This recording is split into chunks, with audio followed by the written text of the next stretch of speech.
There we go. Okay, let's see here. Let me actually lower the volume down for a bit. Okay. Let me collapse a few windows too while I'm at it.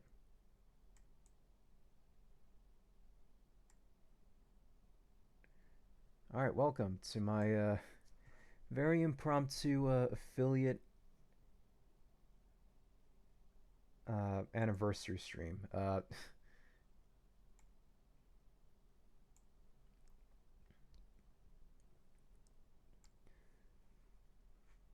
Yeah, like this is like very last minute stuff. Like I completely forgot. The only reason why I remembered was because I was like checking my channel, like seeing like if there's any VOD I need to like upload, and then I just saw like the little thing that said say happy anniversary to JJSVT, and I'm like, oh my god, I completely forgot about that. But yeah, so what happened was fall semester basically. Yeah, I'm gonna like try to like sign up for like a job at like the fall semester, but at the same time I also got like TwitchCon tickets and a couple nights at hostel. So yeah, that's gonna be the thing. But hey, actually, believe it or not, so far my flight tickets are cheaper than my train tickets, but that's only because I'm doing like a one-way thing for both the train and the planes. So like the plane's trying to like milk all the money I got for like doing a one-way thing, despite it being like a budget airline, a very good budget airline, even though it's in like dire straits right now. But budget airlines are budget airlines. But anyway, yeah. So today, I just, for now at least, I think I'm gonna like do like a quick watch along stream, uh, and then and then I'm gonna like end stream real quick, and then we'll move on to like a Hunter Line Last Defense Academy. I don't think I'm gonna like have lunch today because I actually have been having like pretty heavy meals these last couple days over the weekend because I had to like go to like multiple parties, gatherings, and all that stuff. So that's cool. I don't know if like my mic can be like heard, but if I have something to say, I'll just pause the video and talk about it. But right now we are watching the night Lusitania faced a monster wave by Ocean Liner Designs. Basically, it's an extension of like what happened like during like the Rogue Wave episode, and it should be very interesting because like I do like the Lusitania. It's very luxurious and stuff, very fast, and like all the funnels are being used as actual chimneys and stuff. No offense to the Olympic and her sister and yeah and her sisters who have fallen, but yeah, I like the Lusitania, the Aquitania, and even the Mauritania.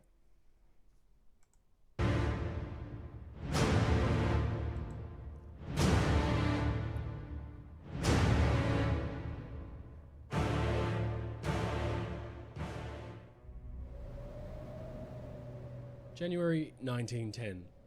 New York City is battered by a furious blizzard that dumps snow by the ton Well, and they're all claws just at sliding. buildings with an icy wind. Blizzard that dumps Look, snow by look, the ton look, they're sliding. Watch. and claws at buildings with an icy wind. Horses, left outside momentarily, keel over dead and are frozen solid. 10 people will be killed. One is William Berdema, a bridge worker who is blown from his workstation and falls 125 feet down. But he's so quickly buried by fresh snow he won't be found for hours yet. Many of the others are killed by trains as they work to clear snow. The Long Island Railway is stalled in its tracks. One particularly bad day, 10 feet of snow will fall in just one night. But the majority of New Yorkers hunker down warmed by dripping radiators. At sea, it's a very different story. The conditions are nightmarish, and ships, bound for New York's harbour, are caught in a vicious westerly gale that whips waves up to monstrous heights and batters their decks with wind. This is the North Atlantic Ocean at its most petulant. 4 weeks straight of near constant storms that have sunk ships and damaged others. On January 9th, the steamer Bermudian was making its way back to New York, having rescued the crews of 3 sailing ships, taken to pieces by the wind and the waves. Wow. One of them, a Norwegian bark called the Crown, had shipped waves so big they'd torn off her deck houses and staved in her cargo hatches, flooding the holds. For 3 days straight, her men had strained at the pumps to keep the seas out of her, but they finally lost their battle and were rescued by a passing steamship. For the first time ever, the Marconi wireless system is being used to provide early warning. All along the East Coast, telegraphs buzzed with reports of horror conditions by the US Weather Bureau, passed on to listening ships by the Nantucket Shoals lightship, except then, off the Massachusetts coast, the lightship itself was torn clean from its moorings and cast adrift into the murk. Uh-oh. Before it went, it had reported to ships out at sea that a heavy wind from the north and the northwest was sweeping down from the New England coast and ominously bearing back out to sea.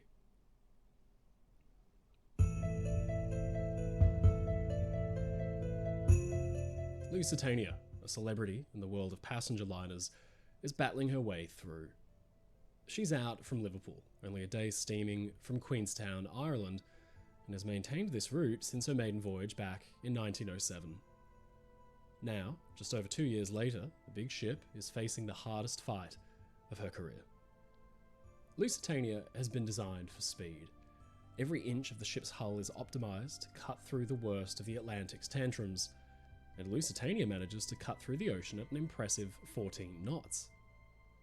The ship rises and pitches in the massive waves as rain and wind lash her windows. Inside, passengers make use of the heated air coming in from the thermotanks on deck that act like a kind of air conditioner, and the worst of the sufferers of seasickness groan in their bunks, praying for the whole ordeal to be over. They will have to wait. This is Lusitania's slowest crossing by far, and the storm that hugs the US East Coast has slowed her to a crawl as she battles her way through the worst of the conditions.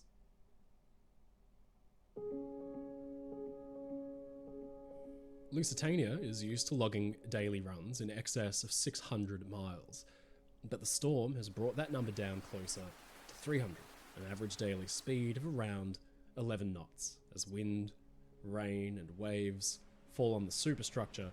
The sound is described like the discharging of small shot. But Lusitania is certainly not alone. Also bound for New York is American Line's St. Louis, out of Southampton, a much smaller ship, and she tries her best to keep her nose pointed into the waves. Winds rip up and down the deck as she presses on. The same is true of the German lizer Prinz Friedrich Wilhelm. On the 9th of January, the German ship is trundling gingerly ahead, just trying to keep her nose also pointed into the worst of it, when a wave slaps her rudder with enormous force, enough to snap the steering gear's shaft in two. The auxiliary gear was put into use, but that failed after 7 hours. For a ship in a storm, this is a nightmare scenario. Prince Friedrich Wilhelm could easily fall to the mercy of the waves and get caught side-on. Instead, Captain Prane began the laborious task of steering with his engines telegraphing down to slow down or speed up his left and right engines as necessary to keep his vessel pointed into the waves. Ooh, Prane and tough. his men would steer their ship like this for 7 agonizing days.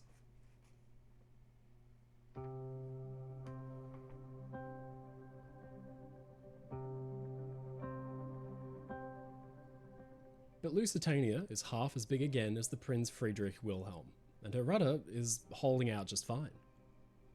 She'd left Queenstown on Sunday morning and almost immediately ran into bad weather in the Irish Channel.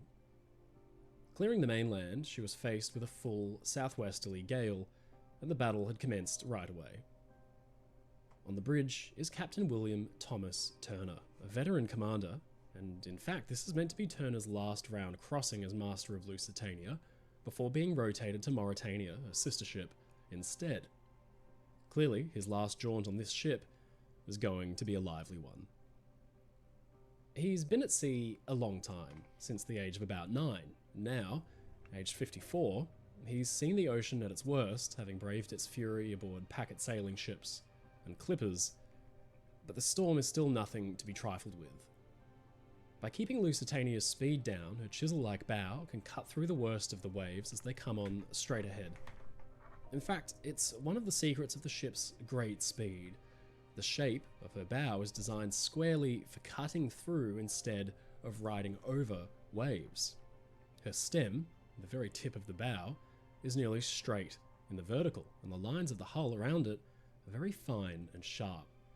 It means there isn't much ship to float at the bow, and it gives Lusitania the worrying tendency to drop her nose into wave troughs and ship big waves over the bow. Her designers know this, and she's been designed with a rounded forward superstructure intended to split waves apart and wash the worst of them overboard, while at the very tip of the bow, a small raised section of hull can act like a kind of breakwater and split the waves up that might otherwise rip along the forecastle deck, tearing up important machinery. Man, I'd probably be throwing up right now. Around 6 p.m, Turner himself had been on watch, overseeing the progress of his ship as she ploughed on ahead. But with his shift at last coming to an end and dinner waiting for him, he was ready to turn in. It doesn't matter how experienced the skipper is. A storm watch will wear thin on a commander's nerves as every wave threatens to do to his ship what they had to the Prinz Friedrich Wilhelm. He and his watch are relieved, Turner by Chief Officer Sandy McNeil, who swaps terse comments on the storm before the captain goes in to eat.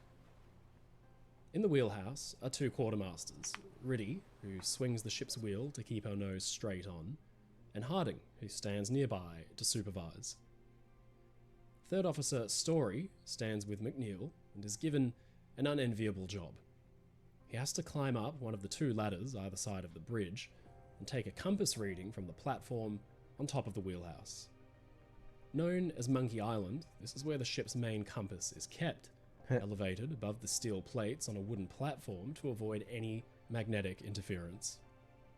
Probably ruining the day he signed on as a sailor to begin with, Story braces against the rolling of the ship and slides open the wide doors that lead out to the exposed bridge wings. The freezing air stings his face and his eyes, and somehow finds little gaps in his oil skins to seemingly pick icy fingers at his bones. He trudges his way up to the compass and begins to do his work.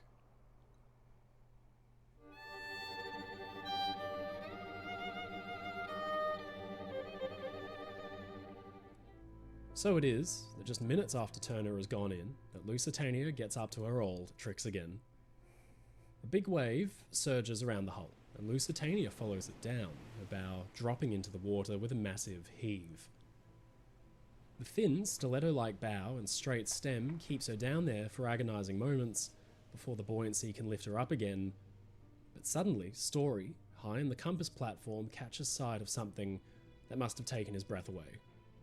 He's now eye level with the crest of an enormous, towering wave that's tearing down on his ship from ahead at the speed of a locomotive. On the bridge, the men look with frozen terror at the cliff face of water that suddenly materialized out of the rainy murk. Lusitania should rise to meet it, but she's still wallowing in the trough of the wave that had come before it. Now, the monster rears up high over her bow. Story is in an impossible position, totally exposed on the compass platform.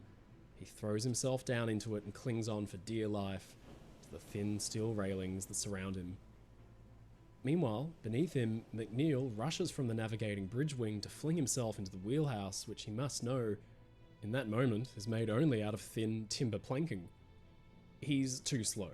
The enormous wave crashes down over Lusitania's bow, as if the ship were diving like a Navy submarine. White water swirls and surges around capstans and cargo hatches, bollards and bulkheads as it thunders down, hundreds and hundreds of tons of water burying Lusitania's nose right into the ocean. McNeil just makes it to the wheelhouse and throws the door open, but the surging water comes in after him. Like a washing machine in a high cycle, white water throws him and the quartermasters in a heap and pummels the bridge with unimaginable force. It sweeps down along the side of the ship. Up above, Third Officer Story is alarmed to see the ship, one of the largest in the world, simply disappear beneath his feet. Lifeboat 1, and then 3 behind it, is torn apart and dumped down on the deck. Their davits, 10 inches thick of solid steel, bent like wire coat hangers.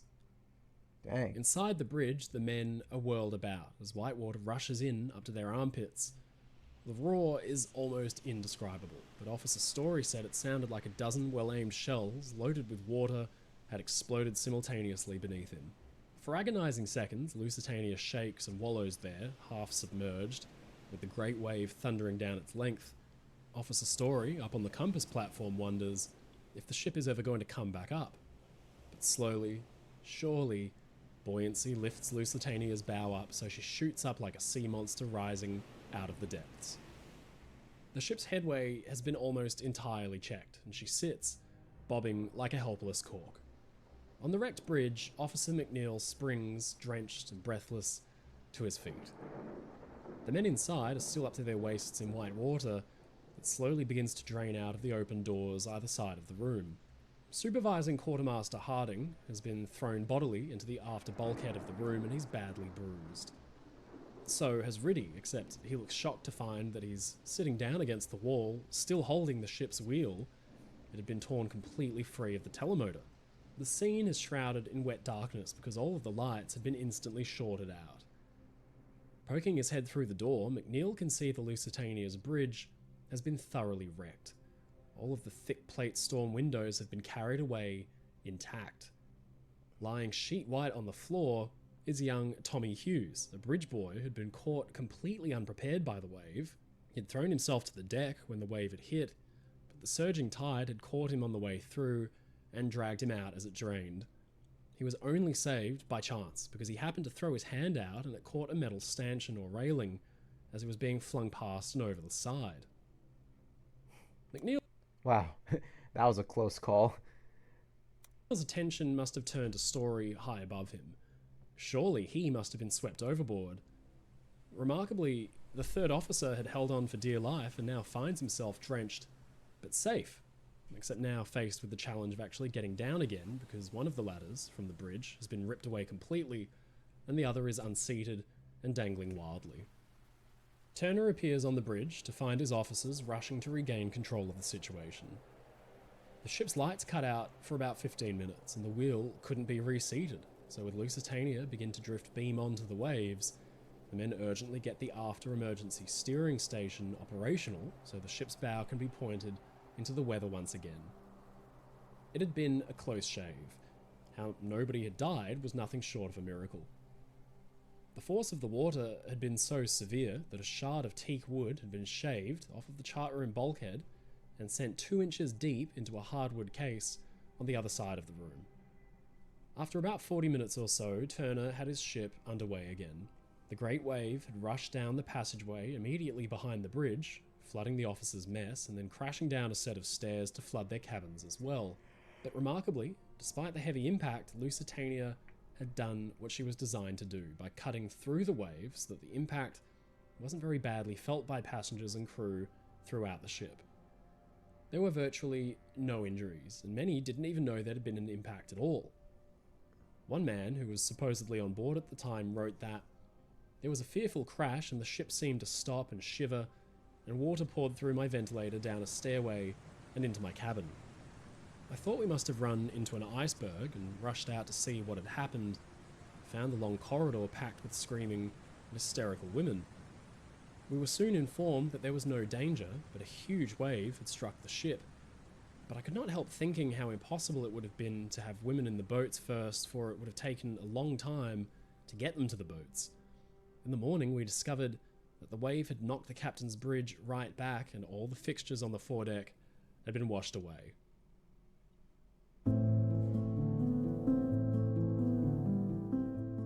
Looking down, Chief Officer McNeil found himself covered in blood and realised quickly that he had got cut on the face and chin without realising it.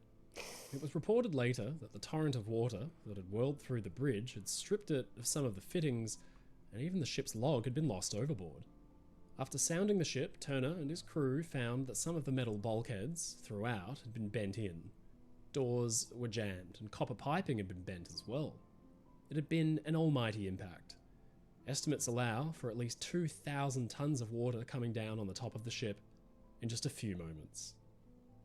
Finally, on the 15th, Lusitania steamed into New York Harbor looking quite a sight, missing 2 of her lifeboats and with a canvas awning rigged hurriedly over the battered bridge front. She tied up at the pier and let her passengers off at last. The crossing had taken 5 days and 20 hours, more than Oh, okay. Sorry, I thought I lost connection there for a second. 24 hours slower than her record-setting crossing from just 6 months prior. When I left the bridge, said Captain Turner, the vessel was going nicely through the high-head seas. The wave came as a surprise. The ship was going down when she met the sea, and it's hard to estimate the height of the wave. The water came to the top of the wheelhouse, which is 50 feet above the water. I've heard of tidal and accumulative waves before, but I never met one in my experience. Lusitania made it to New York in time to pass Sandy Hook, stop at Quarantine, and then berth at the Cunard Piers before a fresh blizzard crept in and dumped a load of snow on top of her. Dang. The steamer St. Louis wasn't so lucky. Uh-oh. That liner had battled through storms almost from the start of her trip. On the Wednesday, she too had taken a big wave, which had caught passengers completely by surprise. It had swept down the deck, drenching them and washing them along the promenade, but it had also torn off a section of railing with its power. The ship had just made it to Sandy Hook when the blizzard crept in, keeping her at anchor until the worst of it swept through. It was all the worse for businesses and merchantmen who waited ashore because crucial European mail was locked in her holds and delayed nearly a full week.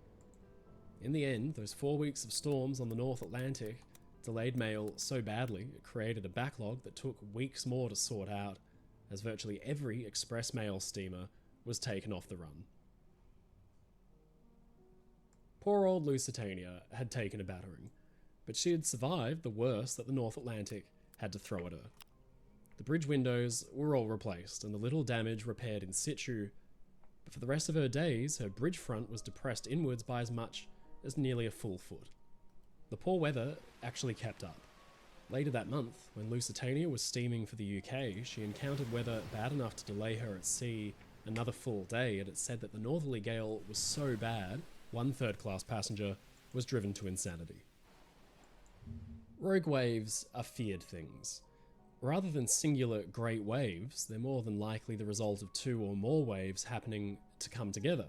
So to that end, the now archaic term accumulative wave, as used by Turner, may actually be more accurate to describe what Lusitania faced that day. To be sure, she had survived nature's fury and passed the test with flying colours.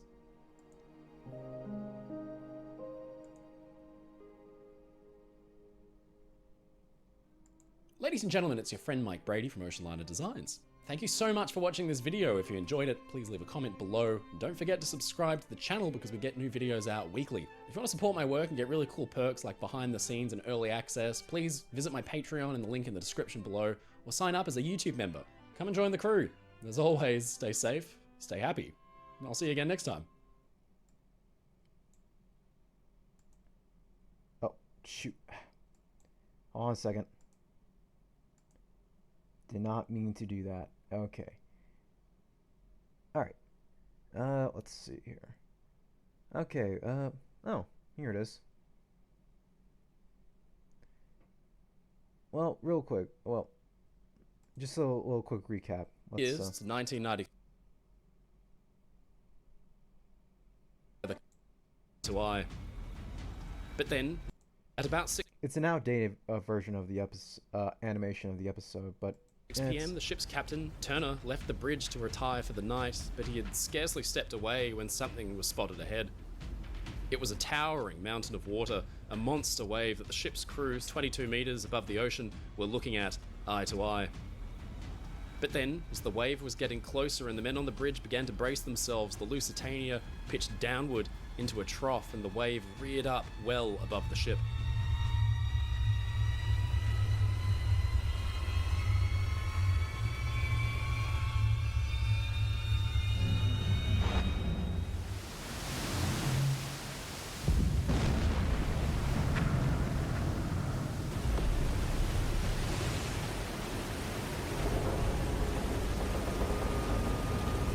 With enormous force, it smashed over the top of the bridge, totally engulfing the massive ocean liner in white water.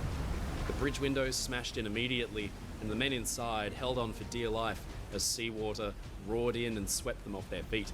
In fact, the bridge was flooded up to 5 feet or 150 centimeters. The wave smashed along Lusitania's length until it was left behind, and incredibly, the Lusitania continued on its way. Afterwards, the men on the bridge picked themselves up. The helmsman, who had been steering the ship, had been flung backwards into a wall and found that he was still holding the ship's wheel in his hands. It had just broken clean off its base. Then the men realized, to their horror, that a fellow officer had been standing on a compass platform way up above the bridge.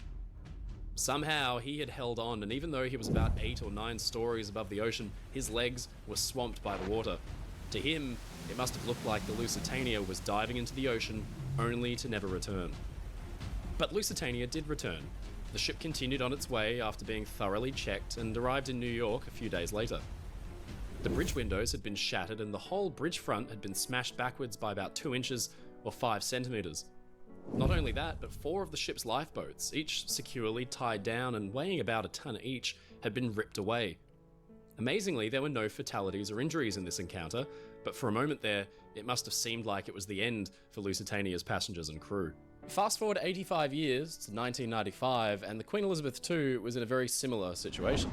Headed for New York in about 200 nautical miles, or 370 kilometers off Newfoundland, the ship ran smack into Hurricane Lewis. 1995 marked an extraordinarily active Atlantic hurricane season, and Lewis was a killer. Man, 30 years ago, too. I'm going to watch this one because like it's actually kind of like interesting what the captain says here. 19 lost their lives when it made landfall, and about 20,000 were made homeless.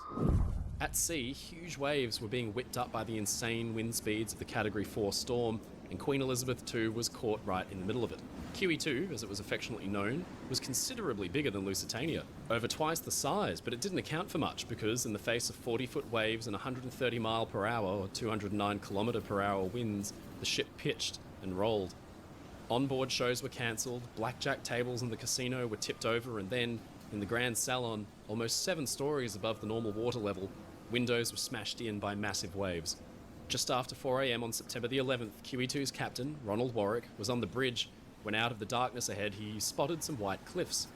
At first, he thought they even looked like the white cliffs of Dover.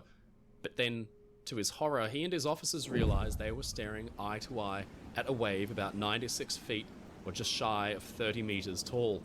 QE2 had its nose pointed straight at it. You don't want to be caught from the side by a giant wave. We'll see why later in this video.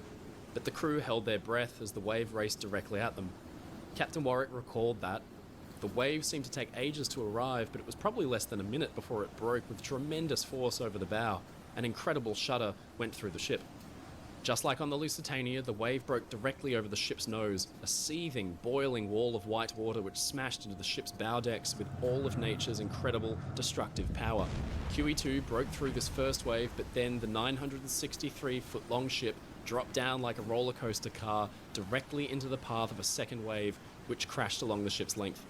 It was this second wave which smashed into the QE2's bow with enough force to rip heavy crew doors open, bend railings, and wrenched away the big whistle mast. Amazingly, because the captain had advised passengers to stay confined to their cabins in the face of the heavy seas, and because it was so early in the morning, nobody was hurt in the incident, as most of the nearly 3,000 aboard were tucked away safely in bed. For centuries, sailors who had encountered rogue waves like this weren't believed, or it was thought that they were simply embellishing their... And if you're wondering what happens like when it caught on the side, it's here the Queen Mary with the original Queen Mary.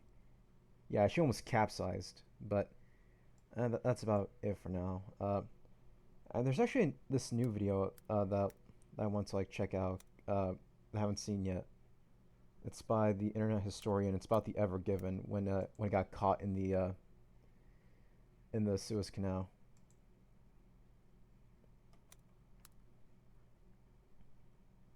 Oh, it's not the internet historian. It's just internet historian.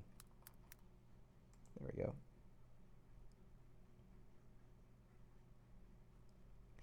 Fancy oddities.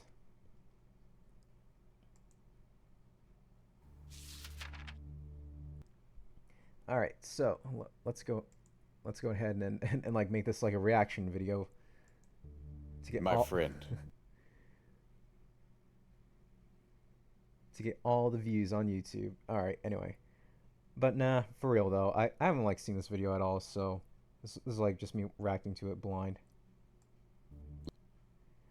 But I already like know like much of the context of like this of like what happened, how like, you know, a giant ship just got like caught in like a gale and just, you know, slowly yet futilely got turned around and just got stuck. I feel bad for like the Suez Canal pilot that like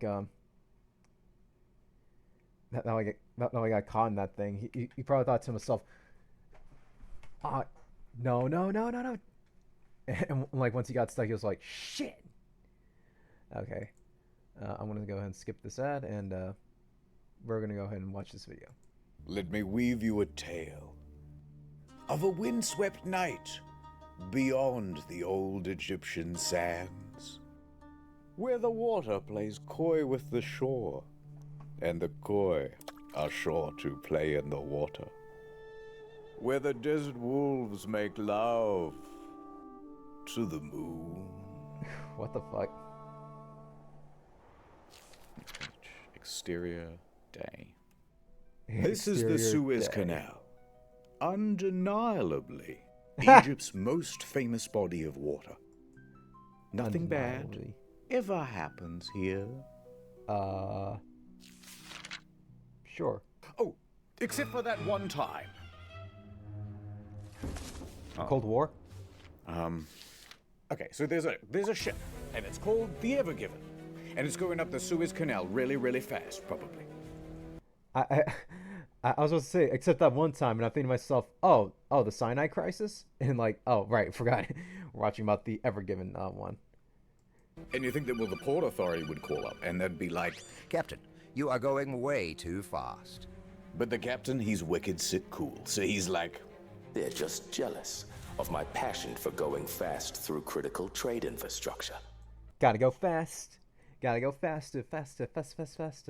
Anyway, I didn't think it was the captain. I thought it was like, you know, like the the canal pilot, like cause you know, like you know, some harbors, ports and canals, they have like their own station pilots, and actually, believe it or not, on Ocean Liner Designs, the pilot house and the wheelhouse are like two separate things. The wheelhouse is for like the actual crew to like, you know, steer the ship, but the pilot house is for, you know, the harbor pilot, or I almost said station pilot, or, you know, the port pilot. So, you know, so it's kind of like, well, you kind of, I'm sure you get it now, but yeah, I'm basically a nerd. Increase speed. Oh snap. If you will not slow down, prepare to meet the full might of the Egyptian military. two of Egypt's fastest fighter jets scramble on the runway.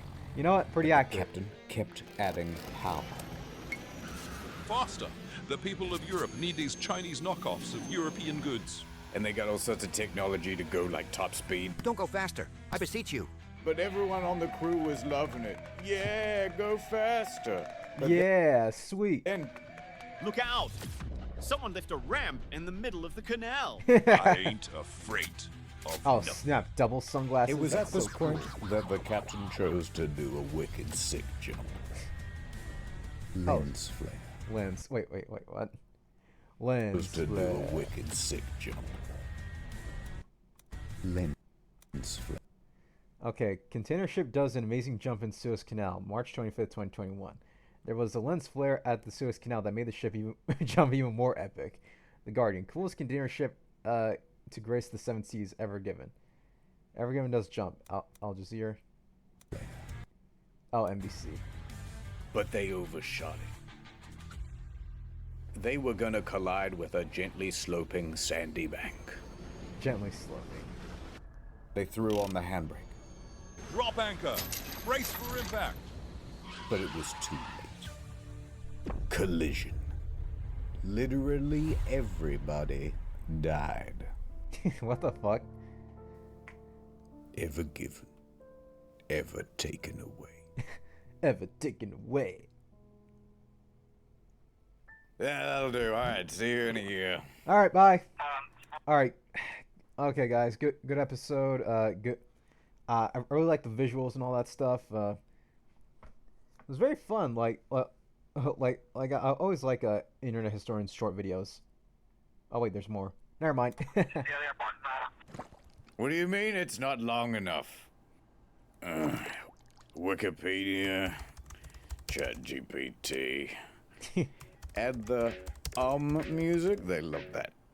A Add the music. They love that. Yeah, he definitely knows his audience now. reaction give. That's a good one. No, this video's too good. Dial it back a little. Okay, let me start again. I'll do the phony voice too. Well, phony voice. Better.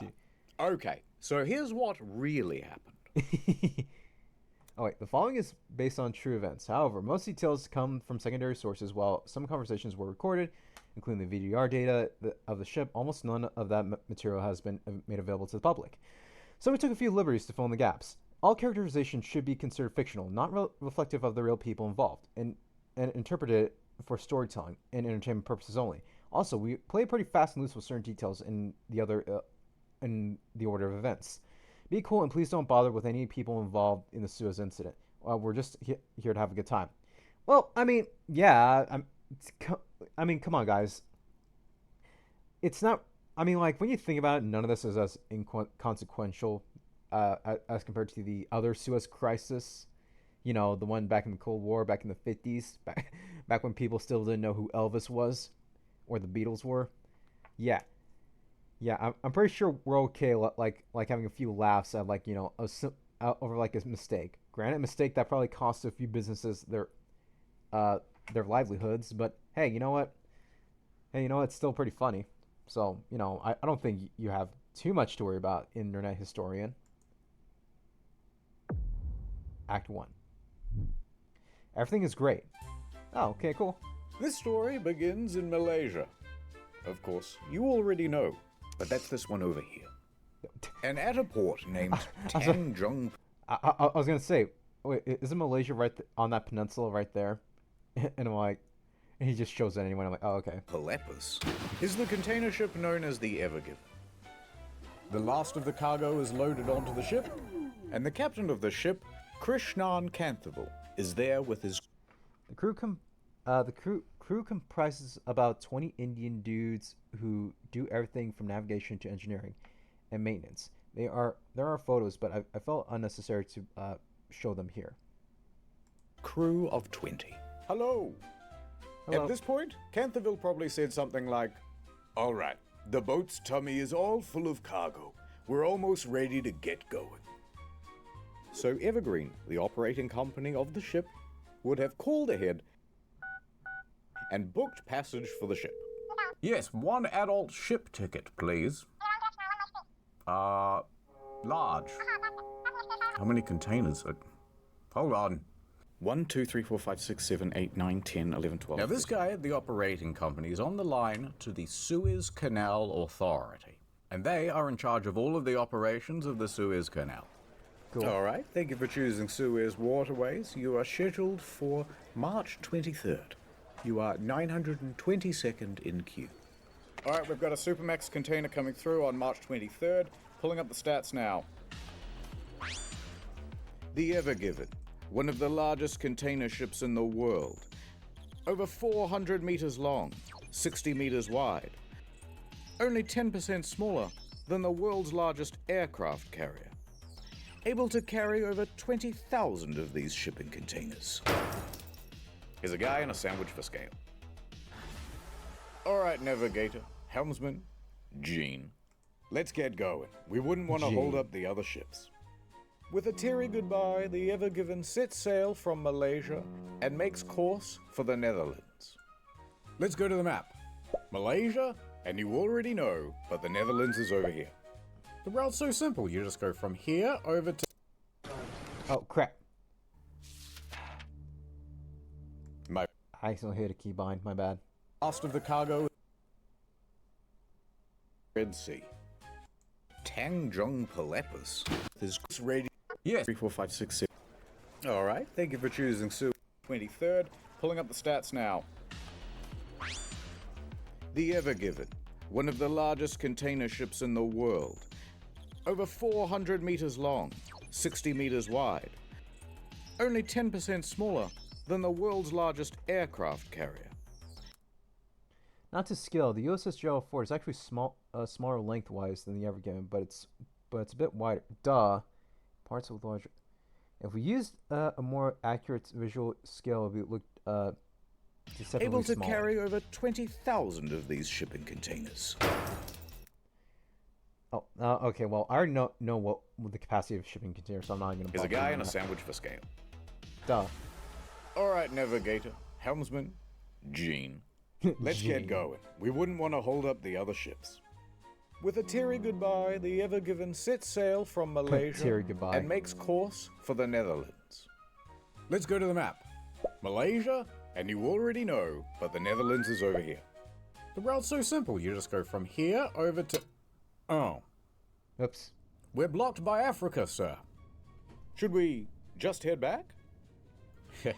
Don't worry, I know a shortcut. Head into that inlet. It's called the Red Sea. Captain, it's blue. I know. In a bit over a week, the Ever Given cruises all the way to the Red Sea. And on the way, someone on the crew points out Djibouti and says it aloud. Djibouti, because it's fun to say. It's a great time to be a cargo ship captain, I can tell you that much. Captain, we've got another problem on the sat-nav. There's more land in the way. How are we supposed to get through an obstacle like this? Should I just head back? Now, if this was 1868, Canterville would be in big trouble. But luckily, in 1869, someone happened to dig a big channel. Right from one side of this isthmus to the other. And filled it with water, they did. Which meant that ships no longer needed to circumnavigate Africa. It's nothing personal. It's a geographic thing. Late that evening, the Ever Given arrives at the Gulf of Suez, here on the map. It's a big open area for ships to park. And there are ships everywhere, sitting idle, waiting for their turn to pass through the canal. Now the helmsman is kind of driving around the area, looking for a place to park and drop anchor. But then, something captures his attention. Hey, what's that mysterious-looking ship over there? It looks abandoned. M.V. Amman. Motor vessel Amman. Huh. M.V. Do not speak its name, helmsman. Why not? Look, there's a spot. That's a handicap. They park the ship, drop anchor. What? There's a spot. That's a handicap. They park Okay, the parking zone was E16, if that's interesting to anyone at all. Oh. the ship, drop anchor, and radio in to the Suez Canal Authority. Thank you for joining the queue. Typical wait time is a few hours, up to 1 business day. Why do we have to wait? Why can't we just go straight through? Because we've got rules here at the canal. A big book of them. No running, no dive bombing, and blah blah blah. Somewhere way down the back of the manual it says, all vessels entering or leaving the canal must have a pilot. Yeah, see that's what I mean. They have to have all right, screw. I'm just gonna call him a station pilot. Yeah, station pilot. In order to guide the ship to safely through the port or harbor, or in this case, canal. And in fact, a ship as large as yours needs 2. These pilots are employees of the Canal Authority who understand the perils of the route. Kind of like a consultant to the captain. And they stand around going, yes, go here, turn coming up here, watch out for the geese. So just stand by for a while, yep? Okay, I know you oversimplified it, but yeah, it's very dangerous, especially if the wheelhouse pilot doesn't know the area that well. All right. Even though GPS does exist, but it's better to have a visual instead. Nothing to do till this pilot arrives. Guess I'll take a little bit of me time. I'm off to my cabin, fellas. Don't do anything I wouldn't do. And so just after midnight, Canterville heads back to his quarters to take a nap. quite a cozy scene, wouldn't you say? But all is not well on the Ever Given tonight. There seems to be some trouble. Oh. Why are you looking down? With the weather. Oh. 2:30 a.m. Canterville wakes up. Outside is the loud rattle of shipping containers sparring with the wind. Loud enough to capture Canterville's attention.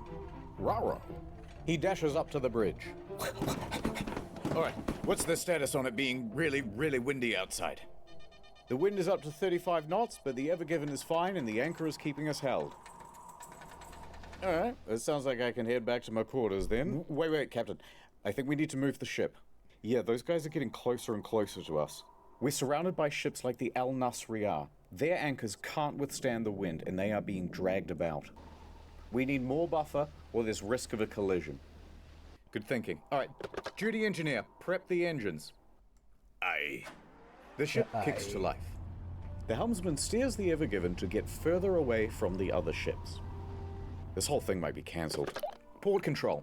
Although this waiting area is delightful, the weather outside is very frightful. Is passage through the canal still happening? Not cancelled. Hold position. Your pilot is wrapping up and will be on his way to your vessel soon. They're making us wait. Captain, if we're struggling not to hit ships in this big open area, it's going to get pretty dicey when we have to navigate through a narrow channel like the Suez. Yes. Although you should have said, spoiler warning. Coming up next on Channel Ad Time. What? Welcome back to Raising Sailey. I'm Sailey Man, professional traveler and eSIM user. Finding tourists to get them huge savings on an eSIM plan. It ain't for the faint of heart. But if there's one thing I've learned in all my years, when they're traveling, they need data. I can't get... Okay, yeah, I'm gonna let this ad play because it's his ad. So if you want to like go support him, go ahead. But yeah, like it's internet historian ever given, ever taken. So if you want to like go to the video and like click on the link from there, just go ahead and do that. Thank you, Sailey Man. Very cool. So download the Sailey app or scan the QR code on the screen now and use the code InternetHistorian to get 15% off at checkout. It's so beautiful here in the hills of Switzerland. If only I could listen to podcast in the background. Here comes Sailey Man. Over 200 destinations, 24/7 live chat support, and no physical SIM or roaming fees, because it's just an app. Could I have my phone back, please? At Sailey, family comes first, and data comes second. Data comes first. They're both tied for first. Tonight on Raising Sailey. Anyone can get Sailey. Dead ones. Sorry I have a boyfriend ones. Or regular. I have a presentation in 15 minutes at the UN Security Council, and I didn't download the slides. Without this presentation, I'm worried they're going to nuke North Sentinel Island again. Wow. 15 minutes to go and he hasn't. I feel like I heard that voice somewhere. He probably already worked with like internet historian before. The guy who's like, working for the UN.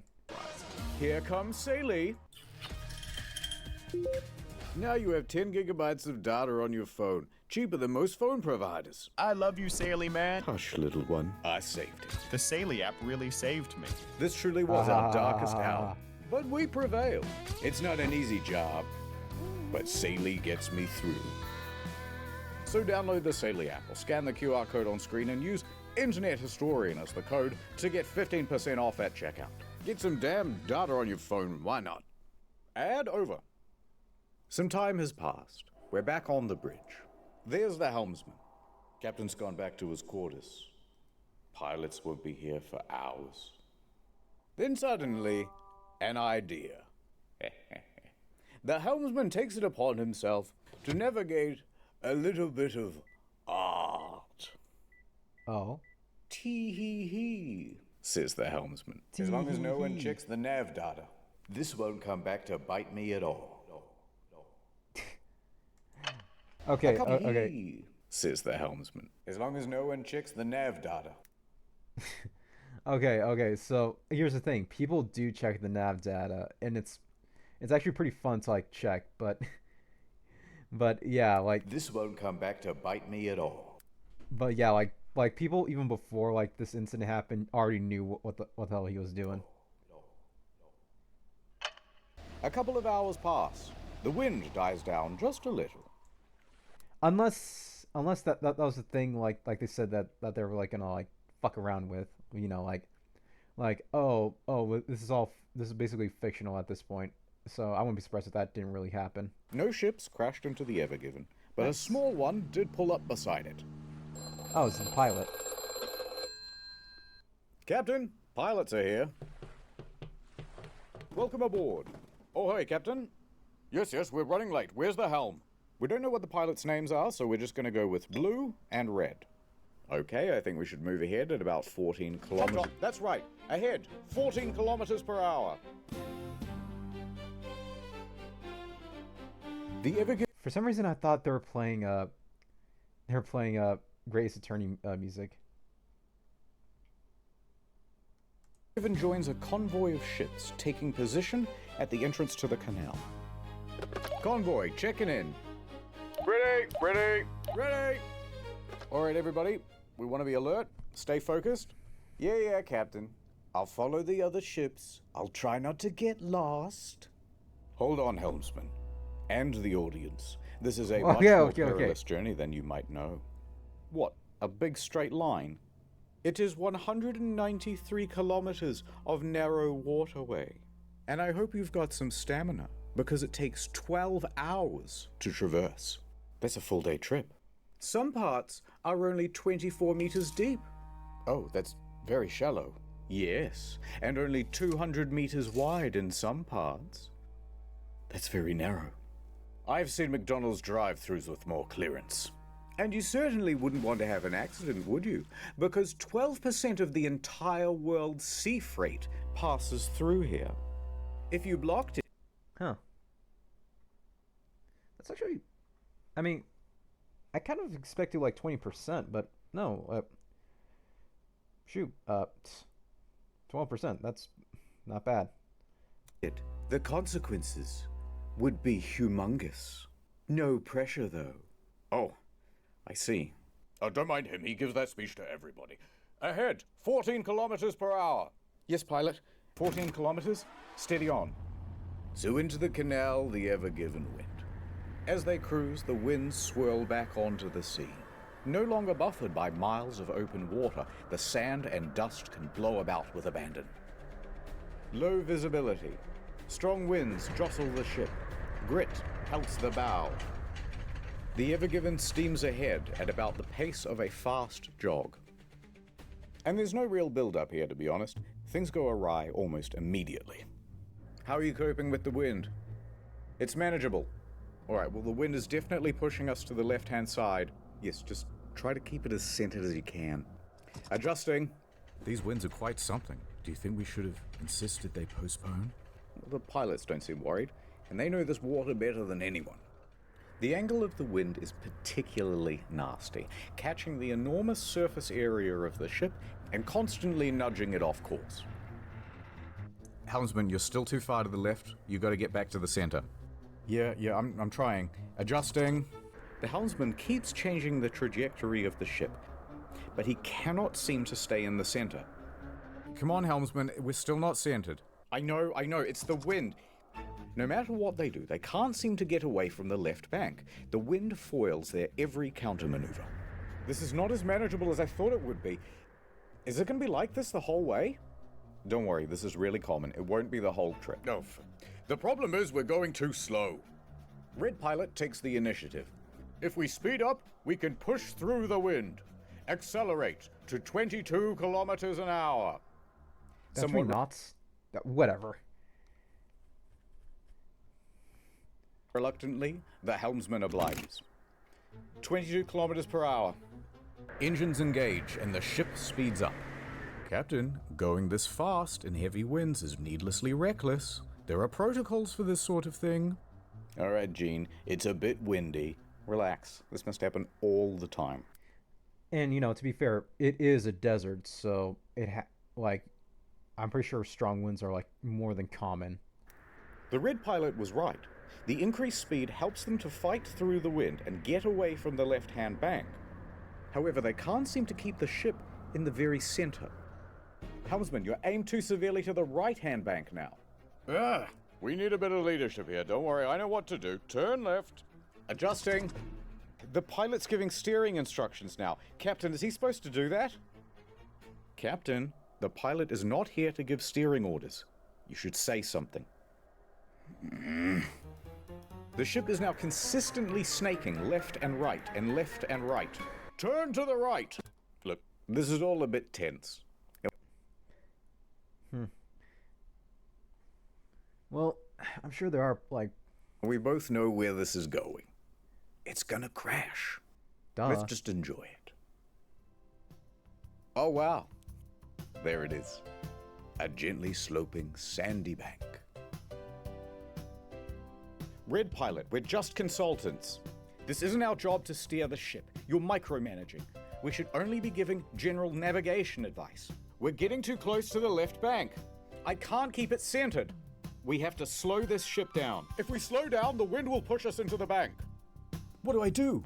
Reduce the speed. The two pilots begin bickering.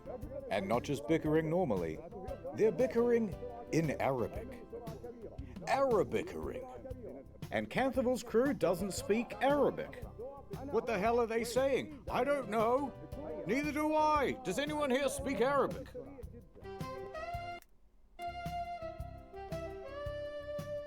The Ever Given has reached its target speed of 22 kilometers an hour, but they're taking wider and wider turns and can't seem to get anywhere near the center of the lane. And the two pilots, they're still fighting. Captain? Captain! Pilots! Captain! The Ever Given then reaches an extreme, unrecoverable angle, pointing acutely to the right, straight for the bank. Oh my god. We need to turn left. Now. Hard left. Hard to the left. Hard to the left. The rudder turns. But the ship doesn't turn with it. Instead, it slides. Didn't I tell you to turn? The hell? Why aren't we turning? I am turning to the left, Captain. The ship's not responding. I knew this would happen. It's your fault. The helmsman loses his ability to steer. The ship has gone out of control. Wow, really? This chick. I already forgot her name, but like... Canterville I finally already forgot her name, but man, is she like infamous in like the Fire Emblem community. steps forward. Enough! Helmsman, center the rudder. Reduce speed. Rudder center. Reduce... But it's too late. Cantherville did not intervene in time. Shit. According to a person familiar with video or audio, Captain reacted to as anyone might in the same situation. Shit, he screamed. Really? I would have yelled, Mother... In time. Wait. Shit. 6 days in Suez, the inside story of the ship that broke global trade. Kit Chell, Matthew Campbell, K. Ohana Ha. K. Ona.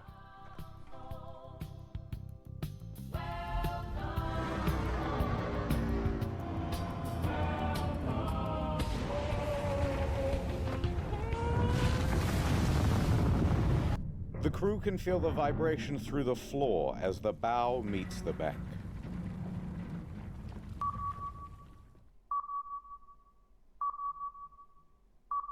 That bow, raised 6 meters, slides into the bank with ease, like a hot pencil through pudding. Meanwhile, the rear of the ship is pulled into the opposite bank. The bridge shakes and the crew lurches forward as 300,000 tons of momentum is reduced to 0 in the span of a couple of seconds.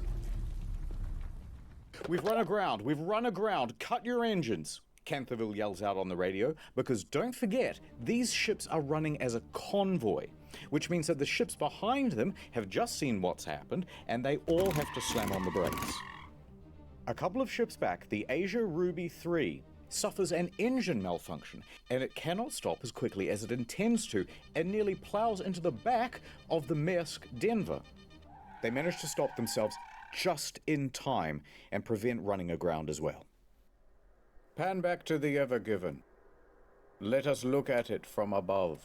Man, that was close. Man, that was close. They almost rear-ended another cargo ship. That would have been another major story. It is diagonally wedged across the entire canal. An unplanned bridge connecting two continents. A ship collision of such magnitude, there's almost nothing to compare it to. Maybe Hindenburg? 9/11? I'll keep Googling. No, hold off on the dramatic sound effects.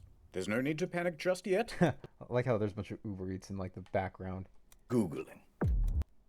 Like right there, bottom left. No, hold off on the dramatic sound effects. Okay. There's no need to panic just yet. All right. It's like a car tire stuck in the mud. We simply reverse. Full astern. Well, that means full backwards. Propellers at the back of the ship whiz to little effect, locked in place by the sand. We didn't move. Merely a run-up. Crash astern. That's the most dramatic version of full astern, ramping up to full thrust as quickly as possible. Nothing. No, stop it. No sound effect just yet. We still have one more option. Start up the bow thrusters. They're the jets at the front of the ship that give a little bit of extra oomph. Crash astern, full thrusters. No effect, sir.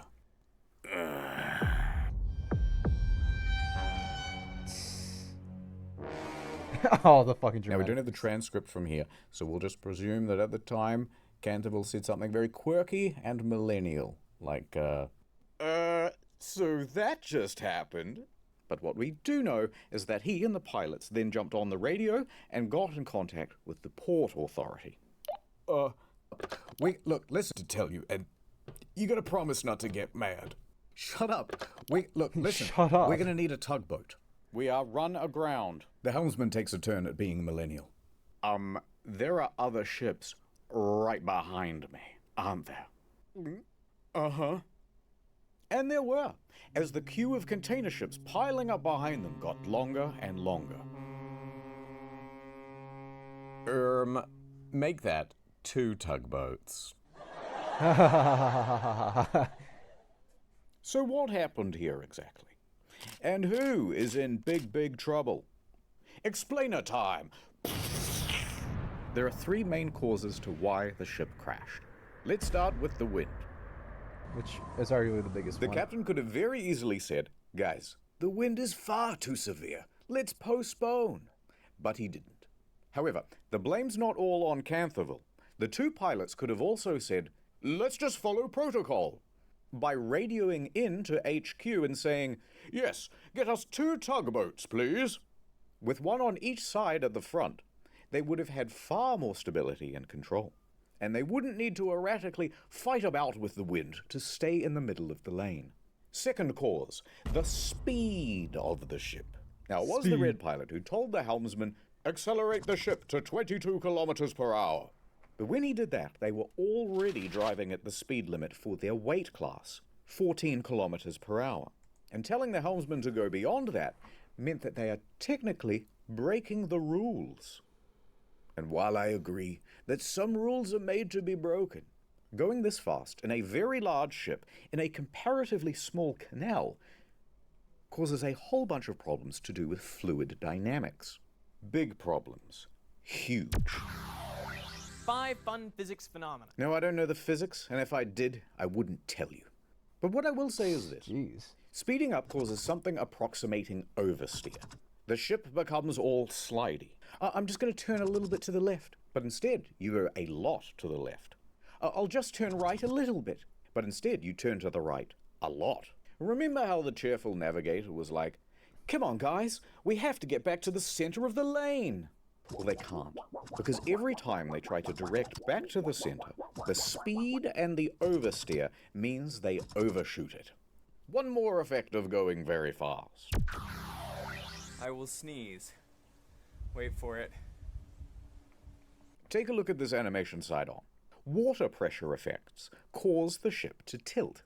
At this speed, the front is raised 6 meters higher than usual, which means when they collide with the bank, combined with the high velocity, they really wedge themselves in. Wow. But we can't just blame everything on the physicists, because there's a third main cause: poor communication. English is the official language of pretty much every port. However, the pilots start arguing with each other in Arabic, which is not just unprofessional, but excludes all of the rest of the crew from what's being discussed. And all of these competing voices make for chaos on the bridge. But the blame is not all on the co-pilots either. The captain is always in charge.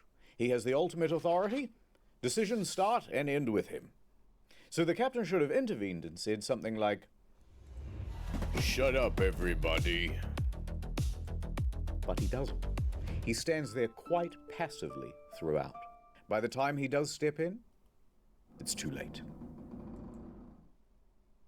Now that everything's been laid out, who would you say is at fault for the crash of the Ever Given? The helmsman? Blue pilot? The red pilot? Canthaville? I'll tell you. Society, that's who. Oh, You snap. and me. And Oh, I think man, I you knew it. should apologize. But wait, I'm not Dutch. I shouldn't apologize for anything.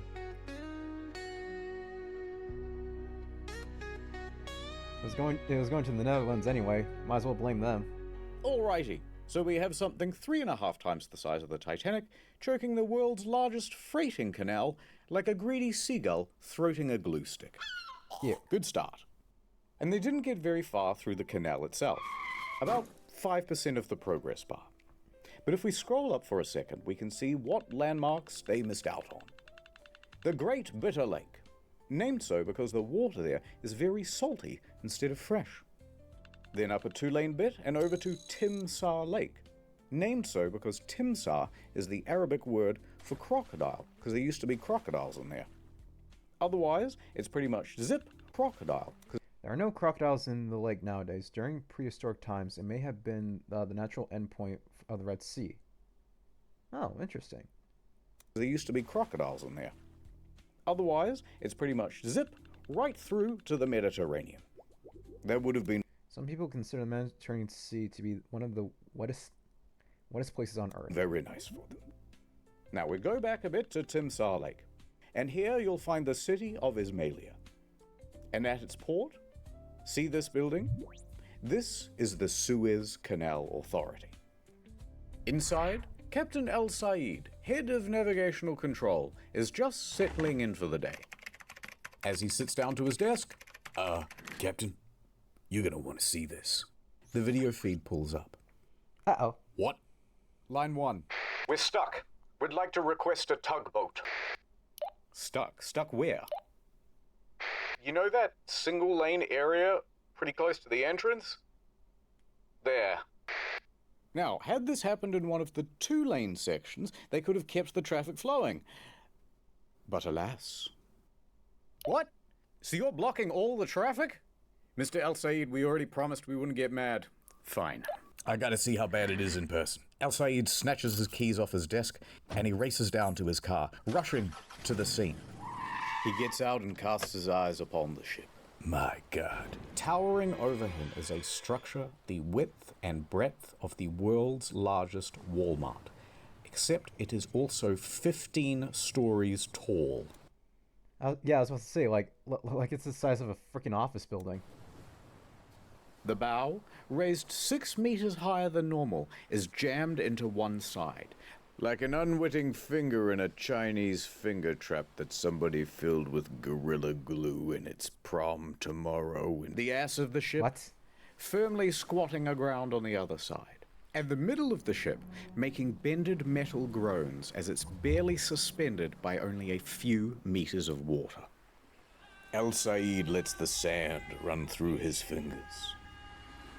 At this point, another important person arrives on the scene. Admiral Rabi. He is the Suez Canal Authority chairman, the big boss of the whole canal. Here's the rough structure of the organization. He's all the way up here, right? Oh no. So high up that he reports Oh, no. directly to the Pharaoh of Egypt himself. Yep, that's Pharaoh one of block. Egypt himself. Directly to the Oh. Pharaoh of Egypt himself. Okay, I thought they Yep, put a disclaimer that's down. one blocked canal. No, Mr. President, he didn't say blocked. Shut up. He said that canal rocked. He's giving it a 5-star review. Come on, follow me to the bridge. Now, Al Said and Rabi board the ship, and it's a hell of a scene. The crew is racing around. Oh god, they're gonna check the nav data. They're gonna see the dick pic. Oh god. Canthaville's standing back taking a panicked phone call with the operating company. Okay, so 2 pilots walk into a ship, and the first one says, and the 2 pilots from before are still bickering. After giving their account of the accident, the 2 SCA pilots who'd been on the Unforgiven bridge prepared to disembark. As they did so, they continued to bicker, according to a lawsuit evidence that's disputed by the SCA. Okay. All right, you 2 are dismissed. Canthaville. Oh god, this is the end of my career. What's the status? Well, the ship isn't floating. Yeah. No, what I mean is the situation is worse than you think. It's the way we're pitched up on the shore. The weight distribution is all wrong. We're like a raised bridge, but we don't have any of the support underneath. The middle of the ship could bend under its own weight and tear. So it could sink? Yeah. That would shut down the whole canal for months. Are we taking on water? No, I've had the engineers check the hull. We can't see water making ingress anywhere. Yet. How quickly do you think your crew can offload containers? No. Look how high those boxes are stacked. To offload these containers is going to require specialist equipment. The kind you'd only find at a dedicated port. We're not going to be able to offload these containers out here in the middle of nowhere. Alright, well, it's the easiest, most brute force solution you can think of. Pressure. Me to explain. You start. Go on. Sorry. We've got nearly 10,000 tons of ballast water on board. We can dump that right now and relieve some pressure. Excellent idea. I'll get started. No, you can't do that. Well, why not? Allow me to explain. Oh. You see, when a ship fills its ballast tanks, it's filling with more than just water. It's a big, dilute, salty soup of algae, plant material, and even sometimes small fish. Rarely. Pick that up in Malaysia, and then just dump that at the next port, you're introducing these stowaway pest species into the environment. Organisms can naturally migrate over long periods, but hitching a ride via ballast water helps invasive species overcome natural barriers like currents, changes in temperature, salinity, etc. Yeah, but like the change in salinity might also kill these guys, so who knows? Some examples of these invasive species include the Northern Pacific Sea Star, the European green crab, that son of a bitch, and cholera. So you have to treat the water before you discharge it, usually through heat or chemicals. And the key there is that it also requires time and access to one of these treatment machines. And we're not at a port, it's going to take much longer than usual. But let me get onto the line with the guys at Ismailia. We probably have a portable water treatment machine somewhere. Wait, what? God damn it. Get onto the line with the guys at Ismailia. We probably have a... Okay, the Evergiven almost certainly had ballast water treatment system installed as it was built in 2018. Likely long capacity filtration and or UV or electroclinate during it. God damn it, I can't read that. It's suicide incidents. About this, so we're possibly bypassing the BWS treatment separately there. Very long talking about this, so we're passing, but as things develop, it won't matter. Portable water treatment machine somewhere. Makes sense. Al Said turns and looks out the window. Coming down the canal are 2 tugboats, the ones that they ordered earlier. Look, we might not even be that deeply wedged in. These 2 tugboats might be all we need. Yes, tugboats. This is the Mosaid 2 and the Mosaid 3. These two little guys are able to pull around this massive cargo ship, comparable in size to the Ever Given. On go the ties. Line secure, all fast. Engine ready. Ready to pull. Canterville looks nervously at El Said. Commence pull. Slow ahead. The polyethylene ropes whine as they're pulled taut from the water. The tugboats lightly draw against the ship, testing for resistance. All right, a little more. More. More. Full power. I'm giving all she's got, Captain. Not an inch of difference. All right, stop engines. Be on standby. This isn't going to work. With just 2 tugboats, we do not have the pull for a ship this massive, this deeply grounded. It's also low tide. That's not helping. Wind's high tide. Early afternoon, in a couple of hours. All right, that buys us some time. How soon do you think you can get a dredger out here? Let me find out for you. Please hold. The dredgers can remove the sand below the waterline that's all built up around the ship. Hi again. They say it'll take a day, maybe 2. All right, tell them to hurry. A day or 2? I'd better update my boss. Let him know it's not gonna be a quick fix. I should call my wife as well. All right, don't go too far. I need you for something in a minute. Hey, what about excavators? Oh yeah, how many we got? Right now? No, for my birthday. Yeah, now. 1. 1. One guy. There's only 1 excavator on standby for the whole canal. Well, it's just post-COVID. Everyone's been excavating from home. Patch me through. There really was just 1 guy, by the way. It's local contractor Abdullah. So he picks up the phone. Mushy mushy. There's been a big accident at the canal, Abdullah. There's sand and dirt everywhere. I need your help. I hate sand. Just send me the deets, Chum. It's so coarse, Abdullah rough, and jumps in his irritating. truck It gets and heads everywhere. to the scene. And when he pulls up, Gott in Himmel, he sees the massive Ever Given wedged into the canal. Abdullah locks himself into his excavator and gets to work on the most important task he's ever done digged. I was about to say his career.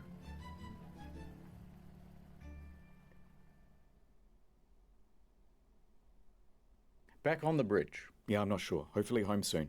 Okay. Yep, no, love you too. Okay, bye. Bye. Whew, the boss was not happy. Hey, before you said you needed me for something. I did. Who's this? Breathe into this tube. Also, you have to do a drug test. After the crash, they tested Canterville for drugs and alcohol. Both came up negative. There's also a procedure to make sure that captains aren't fatigued. They look at the rest schedule and they find, no, Canterville took that nap, remember? Duh. He's had plenty of rest time. So he passed the fatigue assessment. And while Canterville was at the nurse's office, high tide came and went. Tugs were tried again. And again. Trying a little bit of this, a little bit of that. It didn't work. All day trying, all evening, and into the early morning. But that stubborn ship was going nowhere.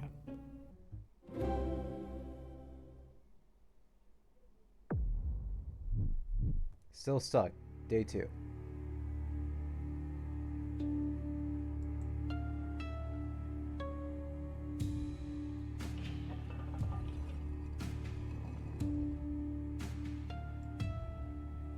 Of course.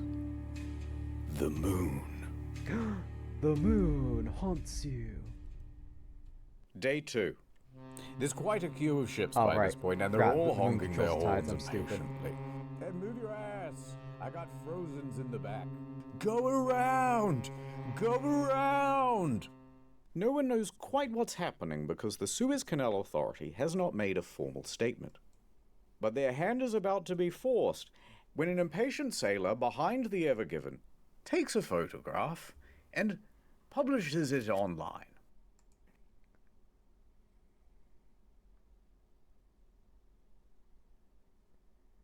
Uh-oh. And this starts a bit of a buzz on social media. Yep. Here we go. It was at this very moment that the helmsman's most feared fear was most realized. Someone pulled up the navigational data. Colonel? Within 24 hours, it was all over the news. Penis! So over at the Suez offices, someone pulled up the navigational data. Colonel? Cargo ship ever given follows penis-shaped pattern before getting wedged in Suez Canal. Within 24 hours, it was all over the news. Penis. So over at the Suez offices... Mr. Rebbe, you have 300 voicemails. Telemarketers? Important clients and journalists. They're asking about whether the canal is blocked, aren't they? They're asking about whether the canal is blocked, yes. And the Suez Canal Authority could keep it a secret no longer. They held a press conference. Okay. Okay. Let's say, hypothetically, they didn't give many details, but it was a very inspirational press conference. The news begins reporting on the story. It's blocked. Cargo ship blocking the Suez Canal. A huge container ship. There's just the most incredible drama playing out in the Suez Canal. A massive container ship longer than the Eiffel Tower. It's one of the world's most important shipping lanes. And breaking news from the Nana Star News Channel. I'm Nana. Mega ship's big ass is stuck in the Suez Canal. Right. Point is, this story exploded everywhere. There was a lot of sympathy to go around.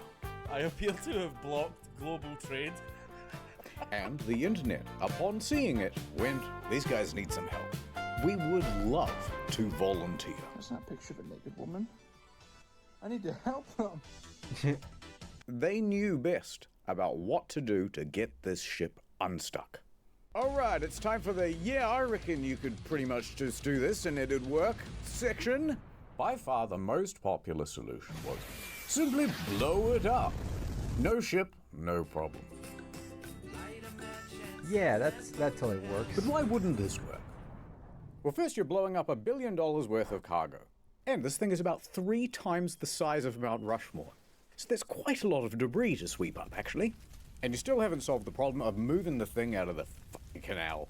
Next idea. What if we attach 1,000 helicopters and simply fly the thing out?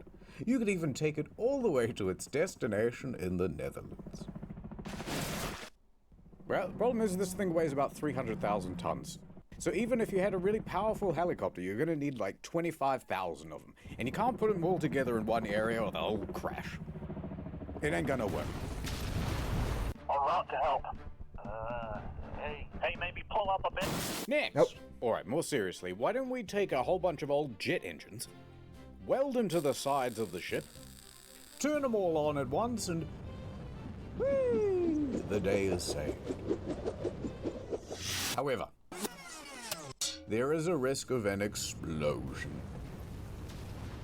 And then you'd have a hole in the ship. Fucking jet engines. And then the ship sinks, and then you're really never moving it. Hear me out. Liquid nitrogen. A lot of liquid nitrogen right under the boat. The water freezes, expands, the ship lifts up. Bob's your uncle, you love it. Except now, the ship is just stuck in ice. And then it melts, and then you're back to the exact same position. Also, you need like $1 billion worth of nitrogen. There's no way to get that much material, let alone handle the scale of that material. Also, everyone's going to freeze to death on board, and the ballast will expand in the tanks, and that'll destroy the ship. It's not going to work. Alright. Last idea. Oh, wait. Best idea. What if we just actively made things worse? Such as this petition to add a second boat to the canal. Ever given to the given. Jokes aside, one humble comment did stand out from the crowd. Get a few people on this side, a few people on that side, push it, and I really think it would go. Well, maybe. Because that's exactly what the recovery team intended to do. Ahoy! Ah, good to see you back from the nurse. I told them I didn't do any drugs, but they wouldn't take my word for it. I would have believed you. Aww. Hey, just give me the walkie-talkie. Alright, full ahead with the excavators. 3 more excavators join Abdullah, and they are all busily digging out the front and rear of the ship. It's still going too slow. What else we got? More rescue stuff. So here comes Rabbi pulling up to the scene. Good news, fellas. And he's standing atop a very powerful bit of kit. A big, beautiful dredger. To be specific, a cutter suction dredge. Essentially, you've got a big rotating cutting tool that loosens up all the soil, while a big suction pipe sends it yonder. All right, do the dredgy. Full speed. What else we got? We got more tugboats incoming. More and more tugboats join the fray. A total of 8, arranged around the ship like this. Notably, the Baraka 1 and the Izzat Adel. These are 2 of the most powerful tugboats in the Middle East, and that includes the non-deserty parts. Full ahead with those. The non-deserty parts. They keep trying. A cacophony of engines playing the highest stakes game of tug-of-war ever attempted. Tens of millions of dollars being lost every hour until it was won. And their opponent? Unbothered, moisturized, taking up the whole lane. Unbudgeable. Alright, we're calling it for now. Oh, El Said, we've thrown everything we can at the ship, and it won't concede an inch. It's hopeless, hopeless. The cynicism of youth. I've worked for many years on the Suez. There's magic in the water, Canterville. Magic. We will succeed. Your words are empty, El Said. Optimism has blinded you, El Said. We cannot defeat the canal. It is simply too powerful. If I were the guys at Case and Kaisha, I'd just forget about the Ever Given and buy a new ship. Well, we can't afford a new ship. The owners of the Ever Given, Shoei Kaisen Kaisha Limited, are getting very worried. I need that ship back, and I can't just leave it to the Suez Canal Authority to do it. There's only one team daring and foolhardy enough to take on a job like this. Who's that? Kaisen calls up an elite salvaging company from the Netherlands. Smit Salvage. We need your help. I got your number from you know who. Yellow Smit Pages. is the industry's best. They have response centers all over the globe, 24/7, ready to respond to marine emergencies. And funnily enough, they're the same team that helped with the rescue of the Costa Concordia back in 2012. Suit up, boys. They put the ocean in Ocean's 11, the tide in Tide Pod. And sometimes they pee in the water. Why not? The fish do it. We're en route to the canal. ETA in the next 24 hours. Snaps his phone in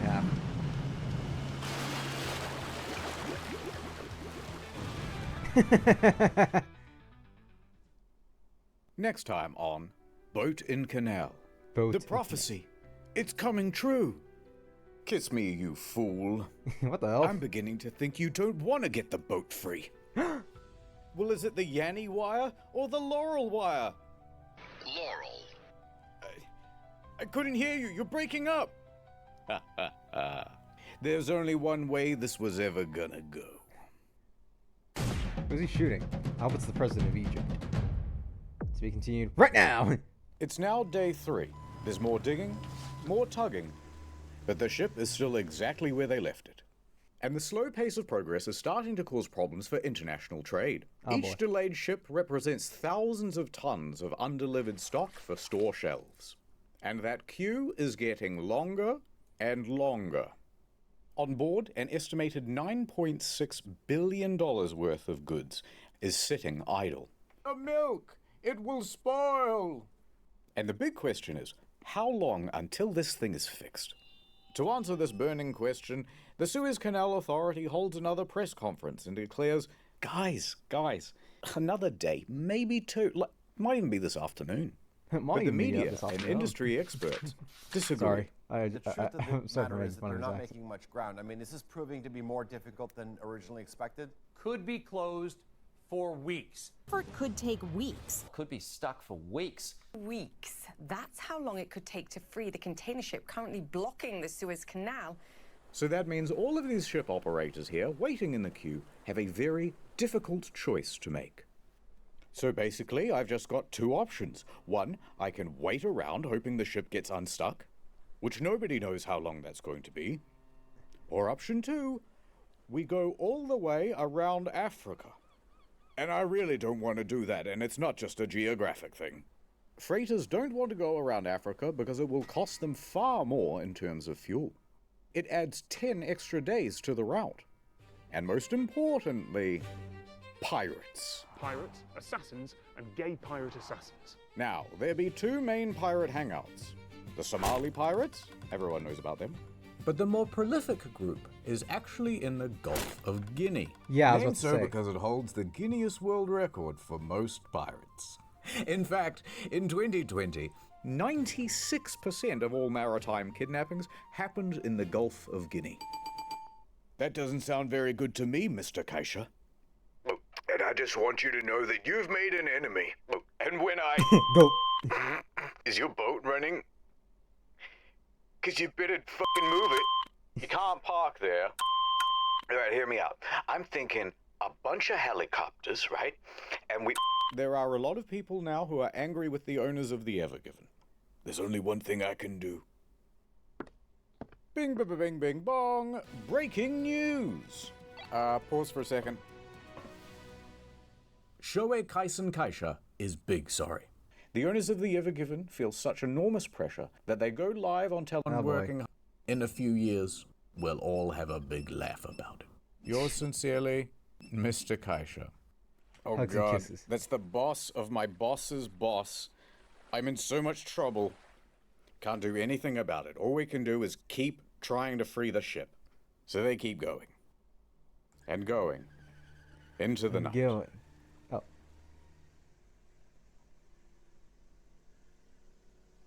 And on that night, Canterville and El Said had a heart-to-heart. Oh boy. The mood was very somber. still feeling optimistic, El Said? Of course. Well, it's day 3. How much progress have you seen so far? They're gonna blow us up, aren't they? It's possible. They're gonna freeze us, aren't they? That seems less likely. They might just attach a whole bunch of jet engines and we're gonna get fucked up. That one got debunked. Sorry, I don't mean to take it out on you. It's just, all these guys, they rely on me. The navigator, the helmsman, Gene, and the other ones we never animated. But I'm thinking maybe I should just get on a lifeboat right now and never look back. I could go live on an island somewhere, far, far away from here. Run away? Look at this. Timu neck massager for Sally. I bet she's checking her mailbox every morning. Bulk $6 fingerless gloves for Mr. Poe Box. You want to disappoint him? No. Little Jimmy won't be getting his 20-pack of kitchen tongs this Christmas. And you think that doesn't kill me inside? But we've exhausted every option. There's nothing on Earth that could free this ship. Well, that's where you're right. Look up there, Lil Canthy. El Said points up into the night sky. Los Lunos.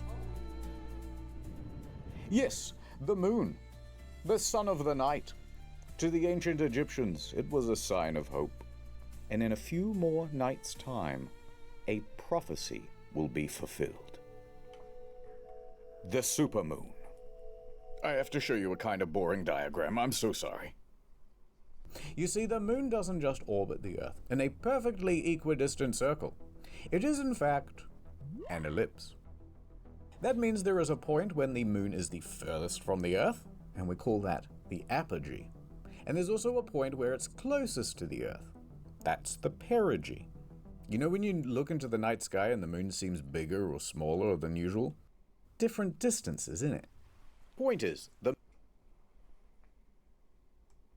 Sorry, just...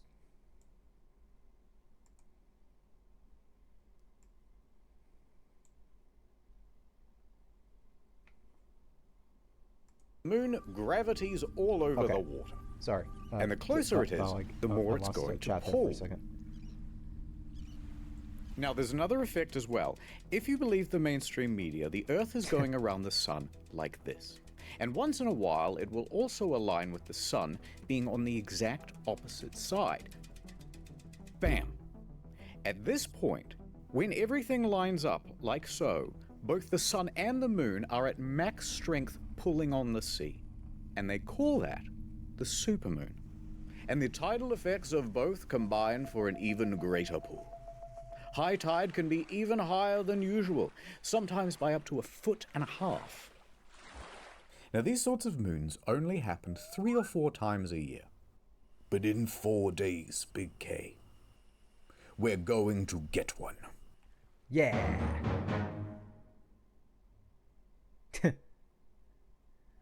Previously on Boat in Canal. Don't let go!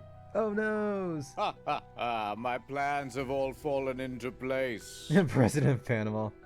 I thought I knew plans have all fallen. Don't let go! Ha ha ha! My plans have all fallen into place. Yes, yes, evil. I thought I knew what being a captain meant. What do you mean, cut the black and blue wire? There's only white and gold.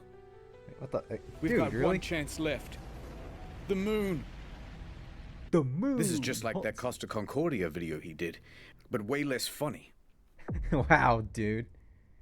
Bit meta there. Over at the Ever Given, things are status Day quo. 4. Plan A But and online, Plan B. there's a bit of a new development. Cargo ship crashes into Suez Canal. Captain involved in incident. Screenshot of a news article appears. Cargo ship crashes into Suez Canal. Captain involved in incident. But there's a twist. What? Uh-oh. Is that a woman? A woman? Egypt's first female sea captain. Is that a woman? A woman? Egypt's first female sea captain, Marwa El-Sahar, was being named in this headline as responsible for crashing the Ever Given. And the screenshot of this news headline spread all across social media. For Marwa to have screwed up this badly is impressive. Especially considering she's never worked on the Ever Given and is currently hundreds of miles away in Alexandria. But someone online went, first female captain? Grody? Suez blockage? She must have did it. Huh. But yeah, you can easily tell like how dumb people are if like they don't know the difference between captain and a fucking pilot, so. Marwa found out about the accusations through a friend and quickly hopped online. I gotta clear my name. Guys, it isn't me! But the online bad guys must have hacked her account, because everything she wrote just came out in squiggles. Subject, Systematic American fan. I'm currently working on a shipment called Audia. Oh, okay. So Marwa tried to hack back. This code, it's nothing I've ever seen before. They're countering my hack. I'm gonna reroute the hosting. Not if I can help it. Wow, really? They ran through the I find that firewall. hard to believe. Use IP4. It's better. I think just like threw that in just to like screw with us. That a lady captain is very gross and icky. And while we all agree that she should be doing a lady job, like adding rosemary oil to the ballast water, or knitting hand warmers for the steering wheel. It was not fair that she was being falsely accused. And the situation was escalating as the online bad guys started making fake accounts pretending to be her. What was Marwa, etc. to do against such a coordinated campaign? Well, luckily, a surprise hero to the story. The mainstream media showed up and did a thing. Don't worry. Bringing her onto the telly and clearing everything up. Marwa even found some positive in the situation. I was really upset at the beginning, but later on I found like the support from all people around What day is it today, anyway? And that made me feel like more grateful for what happened. A lot of the social media posts got taken down. And in Yay. the end, it all turned out okay. At least, for her. Back to the Ever Given. The Ever Given has been grounded for 4 long Egyptian days. So tug, tug, tug. Dig, dig, dig. Pull, pull, pull. Fuel is getting low. Everyone is overdue for a break. All right, guys. Grab a Red Bull and a little snacky. We'll pick up again soon. But as the engines wind down, the crew can hear something approaching. Who the hell is that? It's Smit Selvage. The Smit team boldly actions onto the scene, looking at the ship very inspectively. Inspectively, stuck. They report their findings to the rescue team. Alright, I ain't no boat expert, but if you want a chance of moving this ship, you're gonna need to make it a lot lighter. By tens of thousands of tons at least. Is it going to bend and tear? And sink? No, it doesn't look like it's going to do that. But it also doesn't look like it's going anywhere with all of this weight on the back. Okay, we trust you. What's your plan to make the ship lighter? I know a guy. He's got a crane. I'll get it down here. We'll offload all the containers. It'll be brilliant. You're gonna love it. The container thing again? Yeah, how long is that gonna take? Well, to get them down here and to get all the equipment assembled, we're gonna need at least a few weeks. Weeks? Yeah, and to get all the containers off the ship, that might take several months. Months? No, Mr. President. He didn't say months. He said, monks. Those Shaolin guys. They're very strong. Everything's going according to plan. A furious Rabbi marches in. Do you have any idea how much these last few days have cost Egypt already? We've had to sell parts of the Sphinx. Look, the nose is gone. It's looking all messed up. We turned the whole country into an e-commerce site. It used to just be called Gypt. Now it's online. Egypt. Remember Tutankhamun? Now it's Tutankhamun. Get it? It's a pun. Get it? Let's move on, says the Smit guy standing in for the audience. Look, oh boy. This is by far the best option. Yeah, it's slow and laborious, but it's Very a guaranteed laborious. fix. Or you can carry on doing what you're doing now. You're on what, day 4? How's progress so far? Al-Said wouldn't hear it. We will continue with the dredging and the tugging. The supermoon will be here soon, and that will save us. You are foolish, Al-Said. The legend of the supermoon is just a legend. Duper moon. All right, we're on the same team here. If you insist on keeping the cargo aboard and just tugging, we've got resources to help. Smit calls in 2 additional tugboats. And not just big ones. Pretty much the biggest ones you can get. So Smit and the recovery team have figured out a sort of Plan A and Plan B. Plan A is to pull the Ever Given free by the supermoon, which is only 2 days away. Now, if that doesn't work, they'll have to go to Plan B, which is to offload by crane most of these containers, and that will take months.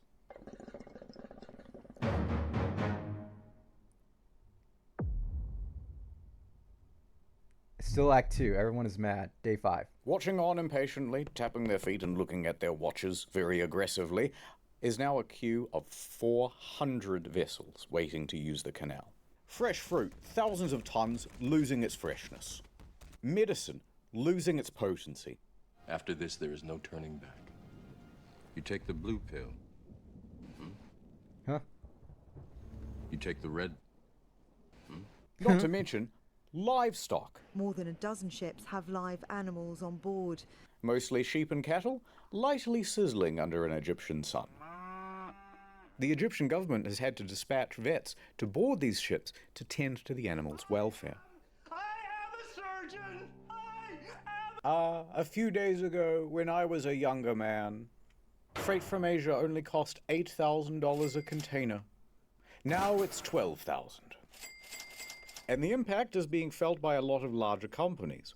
Renault, for example, ran out of some critical components and had to halt assembly at a couple of its plants. Adidas, Nike, IKEA all saw shortages. Some of our clients are out of their top-selling SKUs already. And as tankers queue, oil prices are rising. Let my people go! Through the little waterway, please. And meanwhile, all across the day, the tugs are trying again and again. Move a little more sand, wait for the next high tide, try again. And as this marches on with the same futility as day 1, banking on the supermoon looks like a costlier and costlier gamble.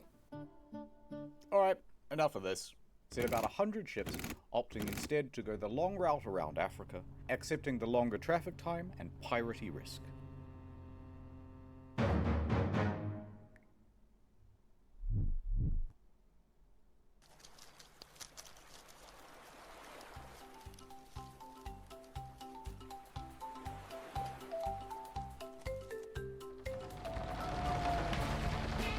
The supermoon. It's tonight. There's a renewed energy as people scuttle around the area, doing everything they can to prep the ship for the big event. The excavator crew, over the course of the week, has expanded to a team of 11, working double, sometimes triple shifts with only 3 hours a day for sleep. Together with the 2 dredgers, they have moved 30,000 cubic meters of sand and soil. For comparison, this is 1 cubic meter, and this is 30,000 cubic meters. And here is what it looks like next to the Ever Given. That's a lot of sand. Subway sandwich for scale. And it's borne some results. Overnight, they managed to free the rudder from the left bank. And that's a big deal, because this rudder was acting as a bit of an anchor in the sand. Now free, the stern bobs around with the motion of the water. Great stuff. Meanwhile, the crew is doing everything it can to lighten the weight of the ship. That includes making a second plea for the ballast water to be ejected. Oh please, the Smith guy's already tinkled in there. We just can't do it. It would destroy the ecosystem of Egypt. Please, please, please, please, please, please, please, please, please, please, please, please, please, please, please, please, please, please, please, please. All right. Biodiversity. Let 1,000 algae bloom.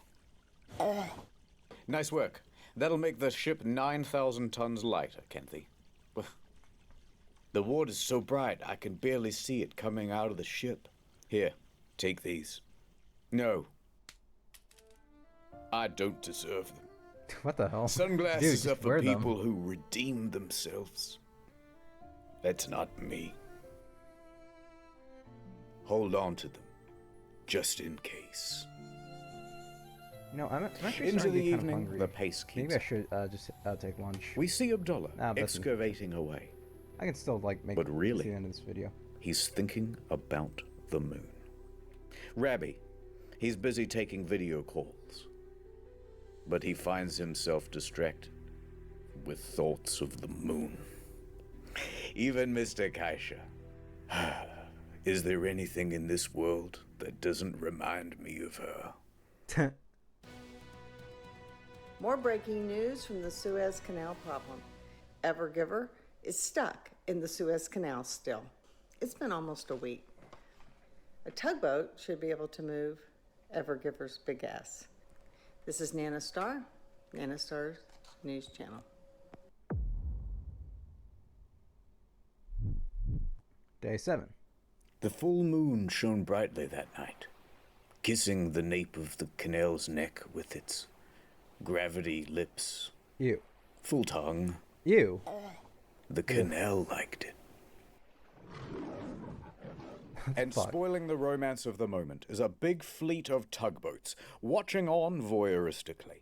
They are 17 in total, with just a bit over 1,600 tons of bollard pull. And here's how they're arranged around the Ever Given. Of the 4 most powerful tugs, 2 go at the front and 2 go at the back. They'll be pulling. Another 6 tugs are put on the flanks. 2 over here, 4 over here. They'll be pushing. The remaining tugs are fueled and ready on the sidelines, waiting for their chance to sub in. Positioned like this, when the word is given, all these ships are going to try and turn the Ever Given anti-clockwise. Looks great, guys! Don't you mean counterclock? Whatever. Do you think that this is gonna... I believe in the supermoon. This had better work. The guy with the ruler down by the shoreline yells out, "The tide has hit its peak!" El Sayed commands over the radio. Start main engines. Tension on.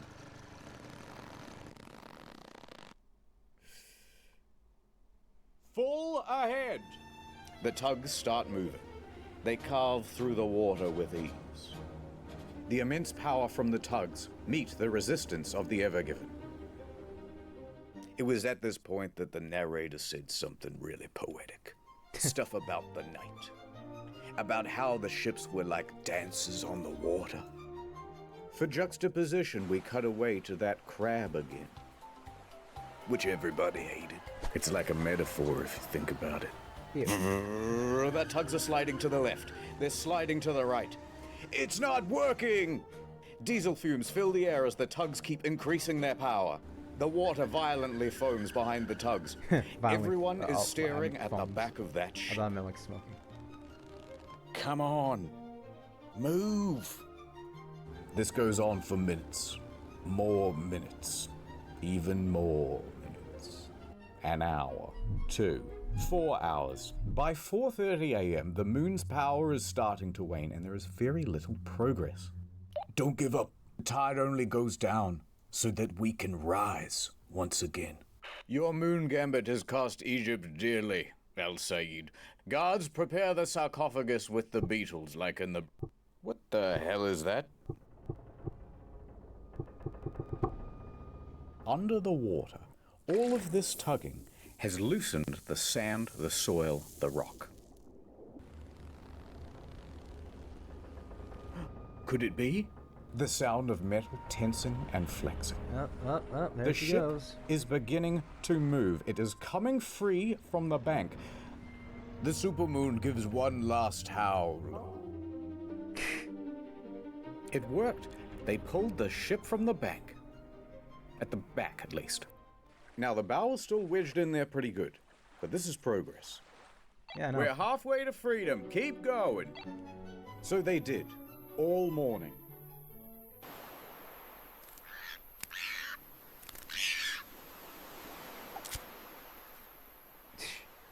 "7:30 a.m.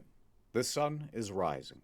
The tugs have been pulling all night, but the most difficult task, freeing the bow of the ship, remains beyond them. Yeah, that bulbous is like really lodged in there. Well, I guess even the moon has its limits. I don't want to hear it, El Said. It wasn't enough. That bow is still stuck. No, Mr. President. They're not saying that the bow is still stuck. They're saying, take a bow. And then something else that rhymes with stuck. I gotta go. They were loading up the missiles for Plan B, as the guys on social media suggested. I lied about the crane thing. This was always the plan, says the Smith guys. You know what, Canterville? I agree. They should just blow us up. What? My career is over now, too. You're the guy who blocked the canal, and I'm the guy who couldn't get it cleared. We've brought instability to the Middle East. But enough, Canterville. I raised your hopes with moon-based promises. But look at the tide. It's low. Low tide. And yet, I am lower still. Canterville looks pensively out the window. And it was at that moment that he had his character arc. He realized that he was the captain, and the captain is always in charge. Shut up, El Said. Well, we not shall really continue, you regardless get what I'm of the trying to, tide. Get out. Is that not the Egyptian way? Don't you remember the story, El Said? That every young Egyptian kid is told about the human pyramid? No. Where there's one guy at the bottom who gives up and we all fall down? Heck, it ain't a triangle if you don't try. We need to be strong, together, like a pyramid. It's what Giza would have wanted. You're right, damn it. Thank you, Canterville. That's the most inspirational speech I've ever heard in my life. I'll never lose my faith again. And even though you're kind of the worst captain I've ever seen, you're still the best friend.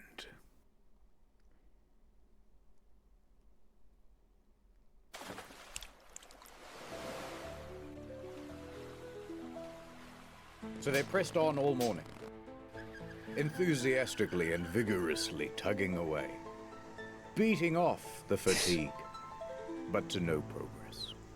Okay, everyone. Yeah, a little take a on the break. nose there, dude. Copy. We'll have lunch and pick up again in a couple of hours. Then suddenly, one of the Smith guys comes busting into the room. I've got an idea. Everybody turns and looks at the Smith guy. All right, well, sorry about the boring diagram, but take a look at this. Remember how we emptied the ballast tanks before? Yeah, of course. Well, now that the ship is half floating, what if we refilled the ones at the back, on this part of the diagram, where the ship is almost floating? That way, it will sink lower here and allow the bow to sit up even higher on the bank. Canterville gives El Said a knowing nod. I got this. I know a guy who owes me a favor. Please. A few hours later, the ballast tanks were filled. And it worked. The bow lifted, ever so slightly. It's working! And it gets better. It's now 2 p.m., and that means high tide. Guys, I've got another technical issue. All right, what is it? It's easier if I show you with a drone. I knew Try it. again. All right, you can see the ship is lodged at the front. The guys are pulling, but it ain't budging. However, a lot of force is building up here. And what if it were to break free? The sudden release could propel the ship straight across the water with a hell of a lot of momentum. It could span the entire canal and land on the opposite bank, only to run aground again. Worse still, it could pin these small tugs in its wake. Damn it! Dangerous. To Fucking solve this perfectly problem, good they did a bit of sandwich, a too. safety briefing, and they got some rope. 4 ropes, actually, tying the bow of the ship to somewhere on the land. The lines look great, guys. With the contingency in place, the tugs start up again. And about an hour later, at 3:05 p.m., movement. The bow began to shift. Okay, that's definitely moving. This is it. It's working. The ship made a big noise as it accelerated from the bank. And at first, excitement and relief. The bow was coming free. But uh-oh. Remember that concern about the overswing? Well, it's happening. Okay, the only source we found for this part of the story was Bloomberg, but they said that it happened and we wanted to build it. So this recreation is how we imagine it went. The 4 support ropes take strain. Then, snap. One of them breaks. Do you think it's going to hold? I think it's going to hold. Move those tugs out of the way. Snap. Another rope breaks. Captain El Said. It's going to hold. Get your tug out of the way, but it's going to hold. Snap. A 3rd rope breaks.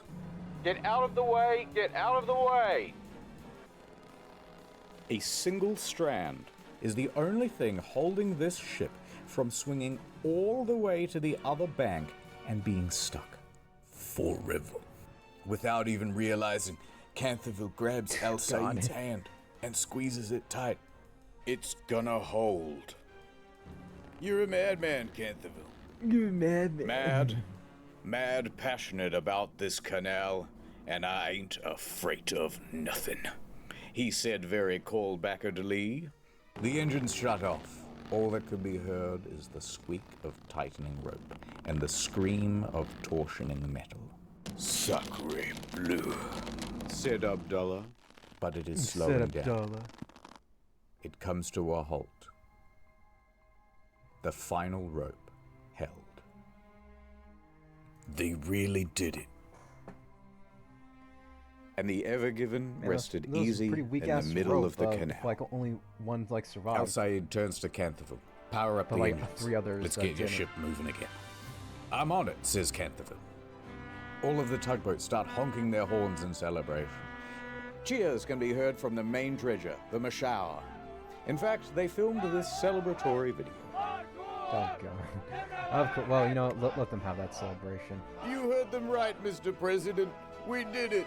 We did it. It's free. I told you. All in a day's work. The president takes his finger off the nuke button. Pack it up, boys. Oh wow, look at all that sand. I can't believe it. All that digging really must have made a difference. I just... Oh. Oh. Good. Everybody hated that crap. Good. We did it, Gene. We did it. I hated that crap too. Gene? Where are you?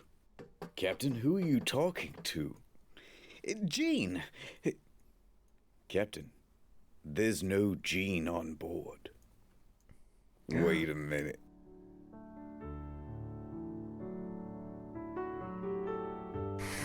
No. Wow, really? It's Nice word impossible. scrambling. Gene, wait. Thank you. I'll always remember you, Cantherville. And so the canal was clear once again, and... Chop, chop! You still got work to do. Helmsman? Gene? By 8 p.m., the workday had not finished. So the canal was clear once again, and... Chop, chop! You still got work to do.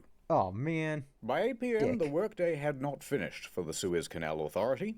There's still a backlog of 400 ships waiting to go through the canal. So Rabbi stands in front of microphones and says, "The canal will be operating around the clock until the queue is cleared." And within a few days, it returned to normal. It was a big accomplishment. Many industry experts thought it would take several months to free the Ever Given, but the crisis was resolved within a mere week. Prepare the sarcophagus for the doubters. Even Egypt's president came out and said, "Good job, everybody. You know what? Pizza lunch." And the Suez Canal Authority held a ceremony in honor of the workers who helped to free the ship. And they also made this monument, which you can see on Google Maps. Wow, really? Okay, out of conditions apply. But the story doesn't end Wow. here. A quick note on the helmsman's penis. Oh my. Now you, me, and everyone in the press saw that VDR data. Fragwürdigen Penismanöver genutzt. But despite how realistic and to scale it was not deliberate. Yes, sheer coincidence. Duh. If you watch the VDR data, he really is just dodging the ships, and that's the shape that the path took. So he didn't get in any trouble. The end. The ships, and that's the shape that the path took. So he didn't get in any trouble. The end. Oh, all right, I suppose one more smaller detail. Now that the Ever Given is free, what's going to happen to it? And what's going to happen to the crew? Well, the Ever Given was tugged over to Great Bitter Lake, where they determined that the ship was seaworthy and not in any urgent need of repair. But it's also going to be impounded. Why? Oh no. Hey, there's, like, police boats outside. Why? What did you do?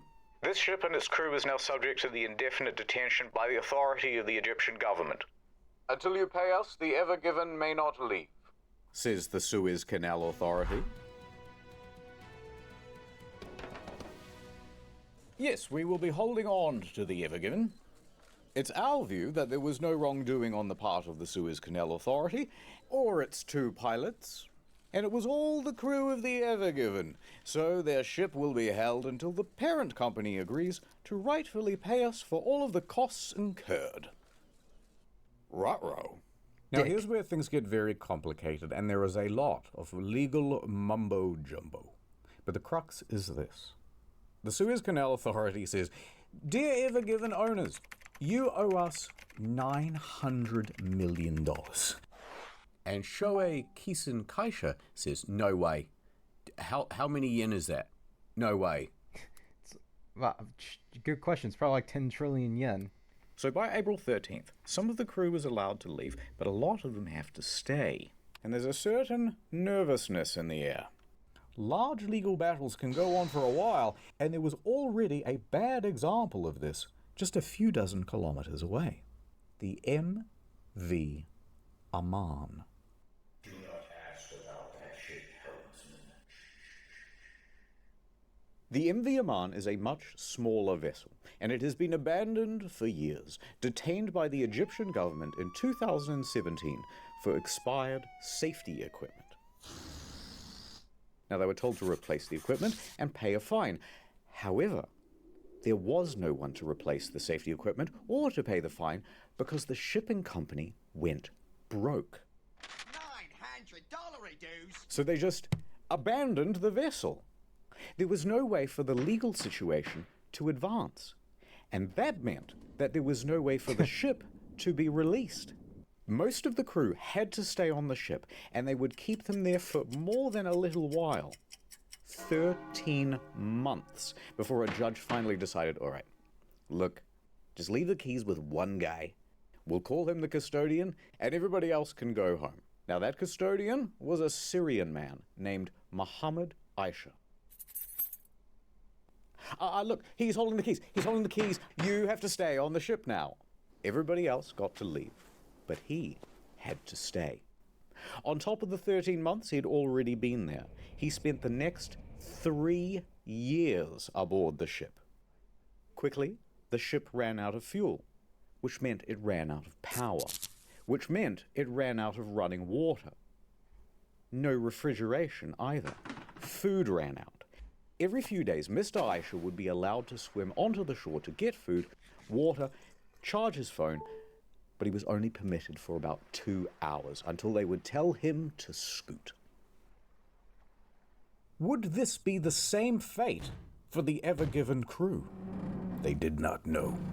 But we do, so let me tell you. Okay. A few more weeks passed, and the negotiations continued. You guys had those 2 bickering pilots. Yeah, but the captain's always in charge. Sorry, who didn't arrange for tugboats while we were going through the canal? Oh, that was you guys. I'm gonna put 20,000 containers on one of the largest ships in the world and go double the speed limit, then complain about tugboats. But eventually, they all got together in a big room, and they went, I'm sorry about all those things I said and those emails I sent. I didn't mean it. I was tough on you as well. They embraced. They made amends. What the hell? They made love. Duh. And they agreed, all right, you can keep using the canal, but sometimes we get to go fishing on the boat. That's fair. That's tough, but that's fair. They shook on it. It was an Egyptian handshake. They do the thing with the elbow. There was a mummy.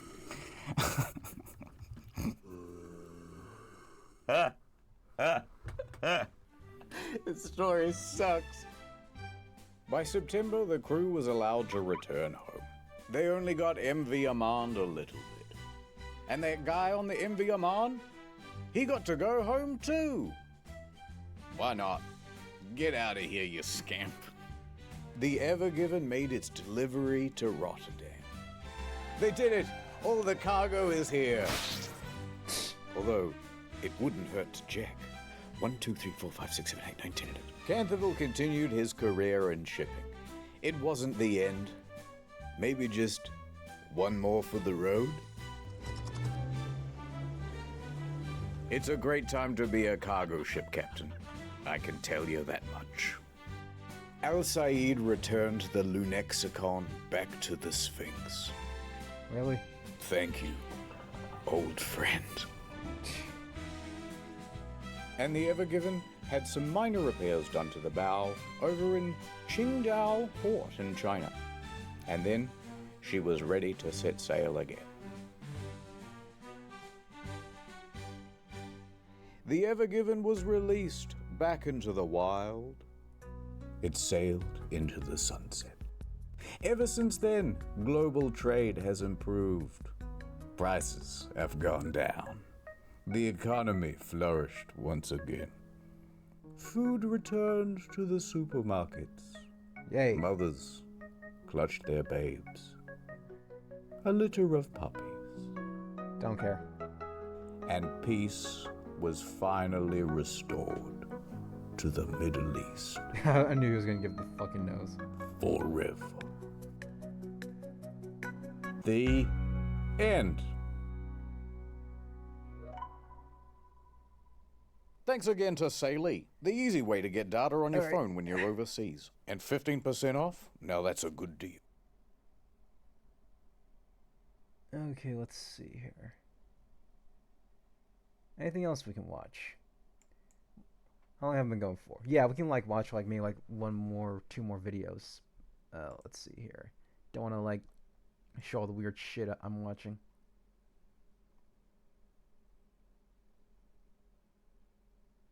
There is.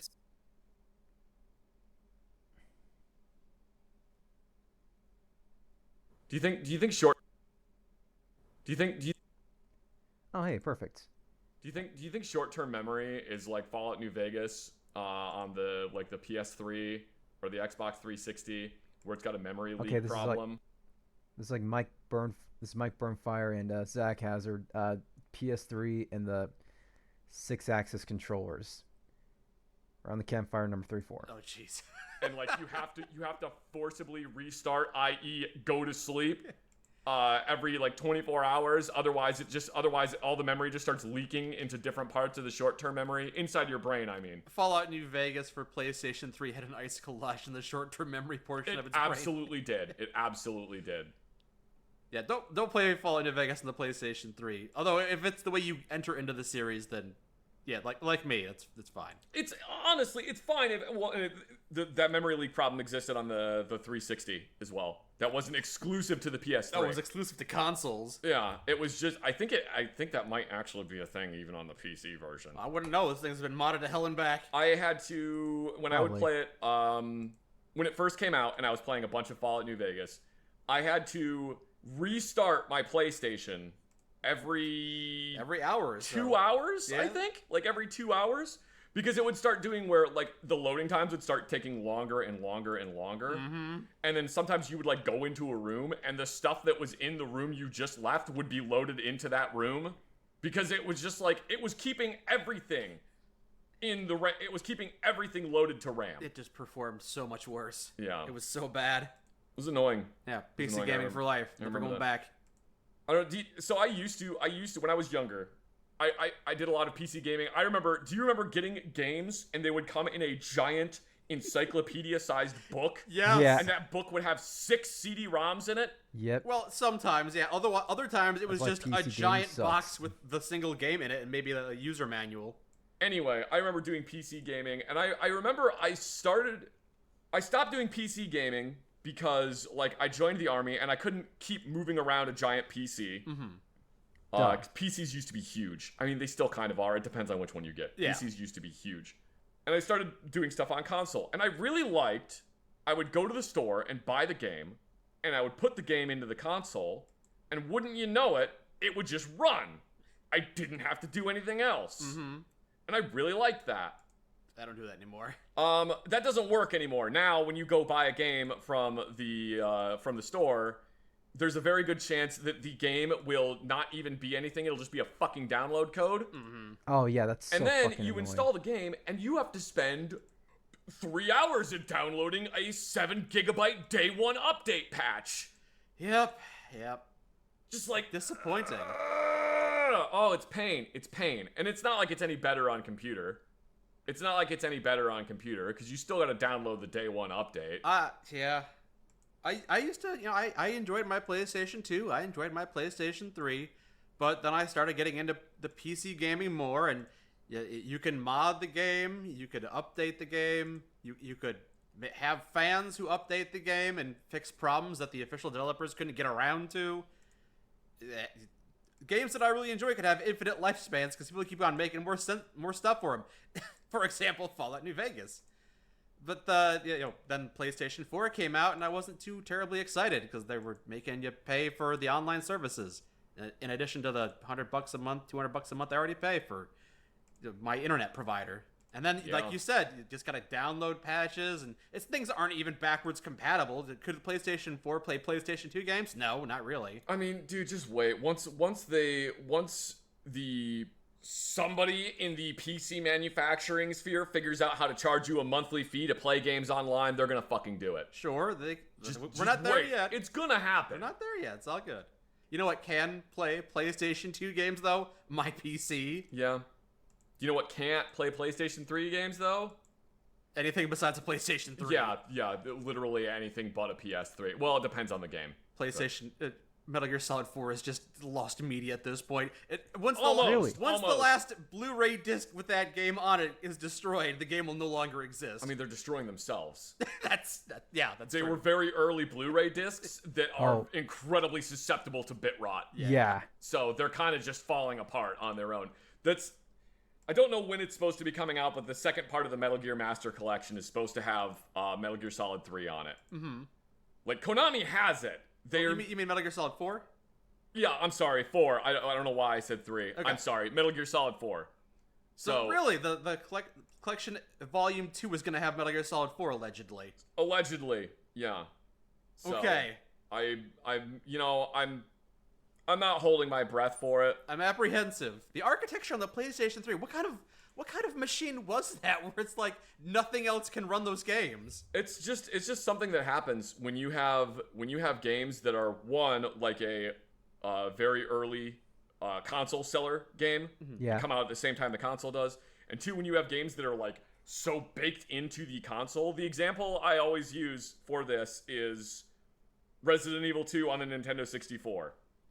Because they had to do some weird black magic to get that to function, to get that game to function on the N64. It does not like running on emulators. I cannot get Resident Evil 2 for the N64, and I own a copy of Resident Evil 2 on the N64. Right. I own a copy of it. I own a copy of it. It's all legal. So you don't get mad at me for emulating. It does not want to emulate. Really? It doesn't run. You get weird graphical issues. You get texture issues. The sounds don't work. It's Resident Evil 2 on the N64 is so dependent on running on N64 hardware that if you add the expansion pack, the game kind of doesn't really know what to do. Oh. It still runs, it just starts doing kind of weird, goofy, glitchy shit. Weird. It's weird. Exactly. Weird. I kind of want to look up Resident Evil 2 on N64 now. But yeah, like this is why I don't like emulators.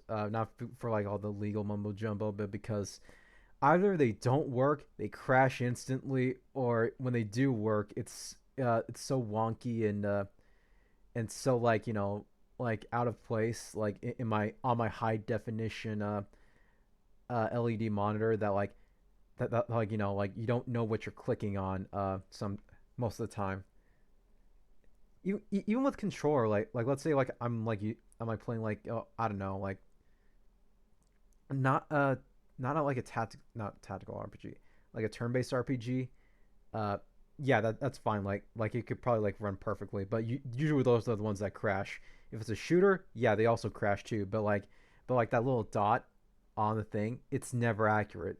You might think it's right like on the guy, but in reality, it's like veering off like maybe like a couple pixels to the left, so you start missing the dude.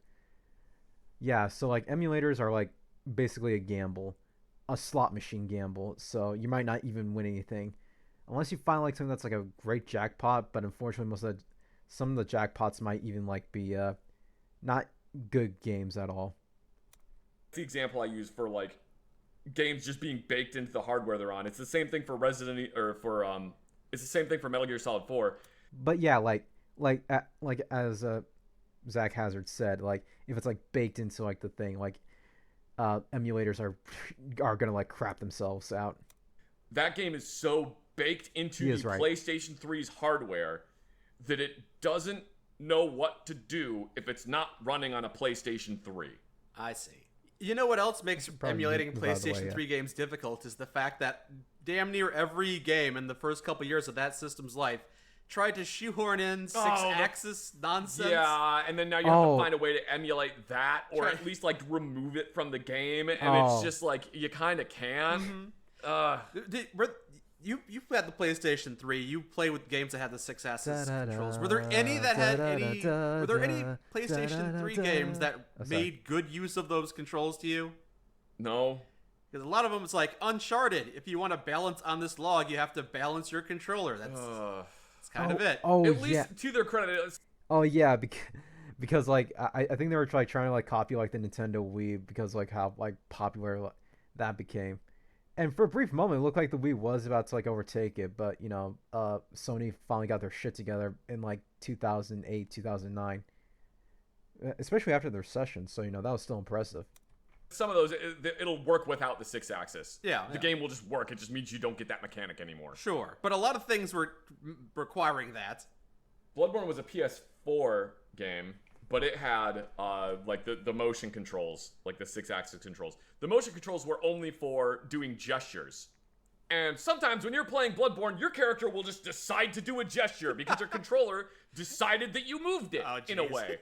So you'll be in the middle of a boss fight and your character will just suddenly sit down on the ground and it's just like, and there is no way to turn it off. It's like you're a Pokemon trainer and your character is the level 70 Charizard you got from somebody else. You don't have the badges to control him. He just sits right down in battle. It's just, you can't turn it off either. It's infuriating. I hate it. The only game that I think made actual good use of the 6-axis controls. Well, wait, wasn't there some 6-axis controls in Metal Gear Solid 4? Probably. I don't remember what they were. Didn't you have to shake your controller to change your camo? I think so, but I think you could manually change it as well. Yeah, but I don't remember there being a good use of. Wasn't in the Uncharted game you had to like shake your controller forward to throw a grenade or something? I vaguely remember this. Keep in mind, PlayStation 3 was like 20 years ago now. Jesus. But yeah, like I vaguely like remembered some of these quirks too, like way back then. So some of my memory isn't that accurate, and I'm pretty sure like even these guys know like my memory isn't that accurate. Their memories aren't even accurate because like they're asking questions. But yeah, like I vaguely remember like someone had to like shake the control in order to like change like I don't know stats or like BP or like other sorts of items. Oh, that sounds familiar. Yeah. I feel like that was a thing in Uncharted. Yeah. The only game that I thought used 6-axis controls well was Uncharted, Ratchet and Clank, because there was one puzzle. It was like ever played those labyrinth games? You're trying to roll the marble around, trying to get in the hole. That was okay, but there was one weapon called the tornado launcher, and you could fire a button and fire off a tornado, and then your controls would still work like normal, but you could also control where the tornado was going by tilting your controller, so you could be playing the game normally, jumping around, shooting enemies, focusing on what's in front of you, and then see your tornado in the background, see it close to an enemy, and like tilt your controller a little bit to the left so it can suck up that enemy too. That's kind of neat. That feels like a lot of task loading though. I mean, it's a kid's game, whatever. Yeah. You could, and again, you could just ignore it. Just fire off the tornado, let it do whatever it wants. It'll cause some destruction off there in the background, but it was something you could do. You could manipulate it. It was fun. I just don't like motion controls. There's motion controls in Breath of the Wild. Some of the puzzles you have to solve, like you can turn the motion controls off. I always do. That's one of the ways that you can aim the bow is by tilting either the entire Nintendo Switch or just by the controller if you're using it. I never use that, but some of the puzzles require you to rotate the controller around. There's one that's like, you know, those ball maze things where it's a big maze and you have a ball bearing that rolls through it. Yeah. And you have to use the little knobs to tilt it. Yep. There is a puzzle that is like that in Breath of the Wild where you have to tilt the controller to get the ball to roll through the maze. There's a couple puzzles like that. Those are labyrinth puzzles, yeah. One of the ways I solve that puzzle is by flipping the entire controller over because the other side of the puzzle is just completely flat. So I just flip the entire controller over so that it's just a flat surface instead of being this puzzle, and then just roll the ball down the flat surface and flick the ball up at the very end. Come on, that's fun. That's the way I've done that one because I don't like using the motion controls. That is silly. All right, shall we get into today's adventure? Yes. I always love their like little campfire stories. Oh wait, cops, bad boys. All right, let's see when did that release? Did I already watch that one? Yeah. Oh yeah. 5 months ago. Yeah, I already watched that one. Okay, we can probably like watch one more video, and then I'm gonna like take a lunch break, and I'll come back and we'll do something else.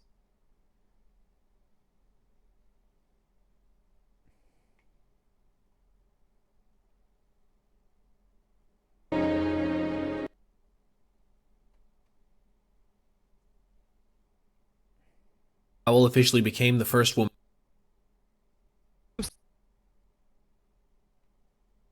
15-acre gas station. Nah, I don't think I'm going to watch that one. And fall of revolving restaurants. November 1961.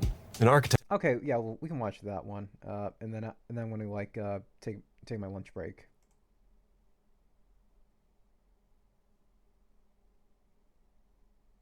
It's November 1961. An architect, John Graham, contractor Howard Wright, and a restaurateur gather around a giant steel ring in a parking lot just north of Seattle. It's elevated just a few feet off the ground, and it's about 95 feet or 29 meters in diameter and 14 feet wide. It's mostly just a frame right now, but one segment holds a full dining room setup, complete with chairs, tablecloth, and plates, everything that's needed for an upscale dinner. This is the parking lot for the Western Gear Corporation, where they make, well, gears. In just a couple of weeks, this entire rig is going to get disassembled and hoisted in the air 500 feet or 152 meters to become part of Seattle's Space Needle. What they're on is called a carousel. It sits on dozens of small little wheels that distribute the enormous weight of the steel across the railroad-like tracks. These are bent into two concentric circles. This is just a mock-up to make sure that the idea and the mechanism it runs on actually works. When fully loaded, this carousel will weigh 125 tons, or about the weight of 2 brick and concrete houses, or about the same as a diesel-electric locomotive. And those are apt comparisons, because this technology comes from trains, and these folks want to turn them into a building. Shockingly though, the motor that propels all of this motion is only putting out about a single horsepower. That's where the special gear made by Western Gear comes into play. Okay, I know where this is going. Carousel moves slow enough with so little friction in the entire system that this little drive can chug along at about an inch or 2.5 centimeters per second. And it turns out that this is the perfect speed. If it went any faster, our diners will start to get queasy as their inner ears begin registering motion differently from their brains. But this is also the perfect speed because it's calibrated so that the circle will complete a full 360-degree rotation in a single hour. That's also about the same speed that it takes our diners to sit down, have a drink, and just finish their meal. Although that might just be the case no matter what, because studies show that people will eat and drink at the exact rate of a full turn. If it goes twice as fast, they'll just drink twice as fast. Another study shows that spinning like this will increase restaurant sales up to 50% more than their static cousins. But during this test, no one knew any of that yet. But this is just the first test of many to come. In its permanent home, it will be critical that all the gears and wheels and the rails line up exactly perfectly. Not only is this anchored to some of the most active fault lines in the world, any problem with this contraption would almost certainly lead to national embarrassment. This rotating restaurant, the Eye of the Needle, will have the eyes of the world looking on it. But when the project's architect, John Graham, was first approached with the idea, he had never attempted such a strange thing before. He was clever though, so right after hearing about it, he was able to convince his hotel client in Hawaii to slap this flying saucer-looking thing on top to become the first rotating restaurant in the United States. The run was quite a bit lower and smaller though. But back in Seattle, the goal of the clients were not as modest. They wanted to create an Eiffel Tower for the United States. Like the Eiffel Tower, this is the centerpiece of a World's Fair. Eiffel's was in 1889 and celebrating Paris's industrial and artistic strengths. This one, which was a little over 70 years later in 1962, is themed Man's Life in the Space Age. The futuristic-looking tower and its accompanying displays will hopefully be convincing enough to settle the fears and assure the world that the United States is winning the Cold War with its advanced technology.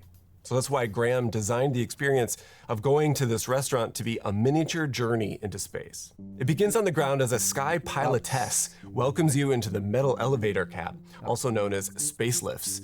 It's lined on 3 sides with windows to be able to offer a continuous, unobstructed view outward as you ascend for 41 seconds. Once at your destination, you step into the waiting area, and it fits inside of the 63-foot or 21-meter circle that's made by that carousel. This area stands still, and it also includes the host stand, the coat check, and the kitchen and things like that. A triangular stair in the middle takes you to the other levels, like the observation deck or the restrooms. Once it's time for you to be seated, you step onto the carousel, and it's turning in the exact same way it was in the parking lot. The host finds your table with the help of some floor markers to orient the position of the table numbers, and as you're seated, they hand you an unusual circular menu. The backside has a map. You and the Space Needle, they're at the center of this map, while the outer ring mimics the frame of the wraparound windows of the entire building. Each one is labeled with a snapshot of a vignette that you would see during dinner on a clear evening. Elliott Bay, Mount Adams, or Mount Rainier. And while it seems like this is a celebration of that landscape around you, the menu kind of makes it look like you're at the center of the world. Or if we extend that space metaphor, maybe you're the star at the center of a universe. That's the fundamental paradox of revolving restaurants like this. While they're all about looking out, you are fully separated from the thing that you're ogling. You're no longer in the city that you came from, or even on Earth. You're high above it, and technology helped to get you there. And in some ways, I guess that this recalls the frictionless, weightless environments of spaceflight. I mean, spinning and space tend to go hand in hand. Planets spin, and space stations do too when they're attempting to mimic the effects of gravity by rotating. But it also fundamentally destabilizes your relationship to one's surroundings. Continuously spinning, it's disorienting. It never allows the viewer or the diner to really establish their bearings in space. The technology of spinning restaurants is basically borrowed old technology that was developed for much more terrestrial origin: trains.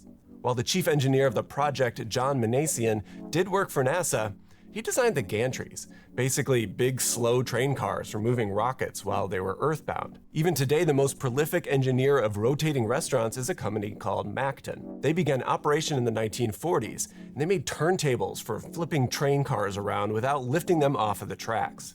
I guess you could argue that the futuristic aspect about adopting this technology is by using it for buildings, but even rotating buildings and rooms aren't that new either. They harken back all the way to ancient Rome, where Nero's Golden House featured a revolving dining room.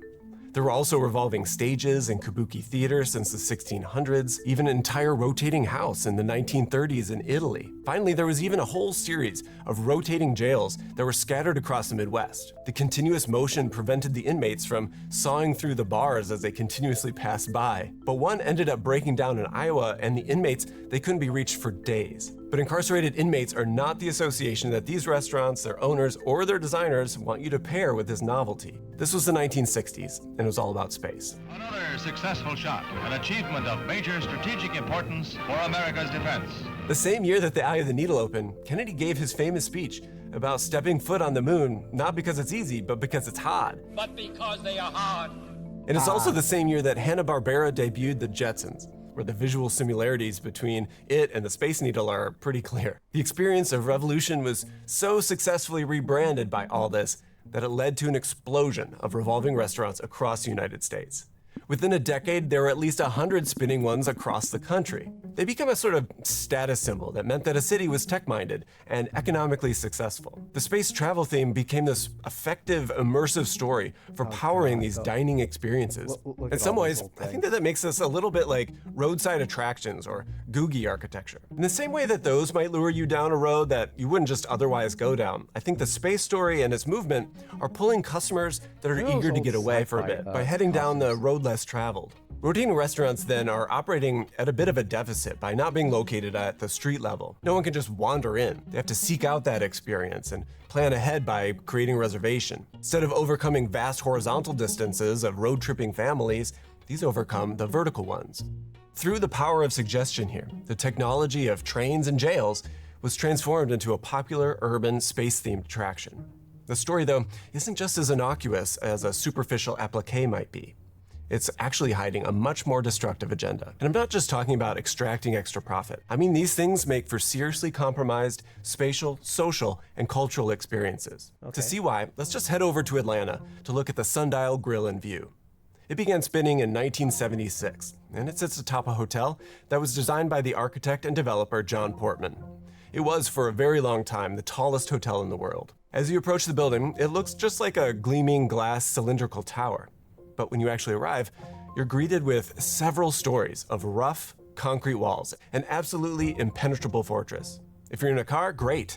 You just pull into one of its open mouths. If you're on foot, though, Good luck getting around this thing, let alone finding an entrance into it. If you are lucky enough to get inside though, it's pretty clear that you're not meant to leave anyway, as a series of tunnels ensure that you can connect easily with nearby buildings without ever going outside. Of course, all of that is by design, to keep visitors in and locals out. Buildings like this turn their back to the city on the ground, only to face it again in every direction above.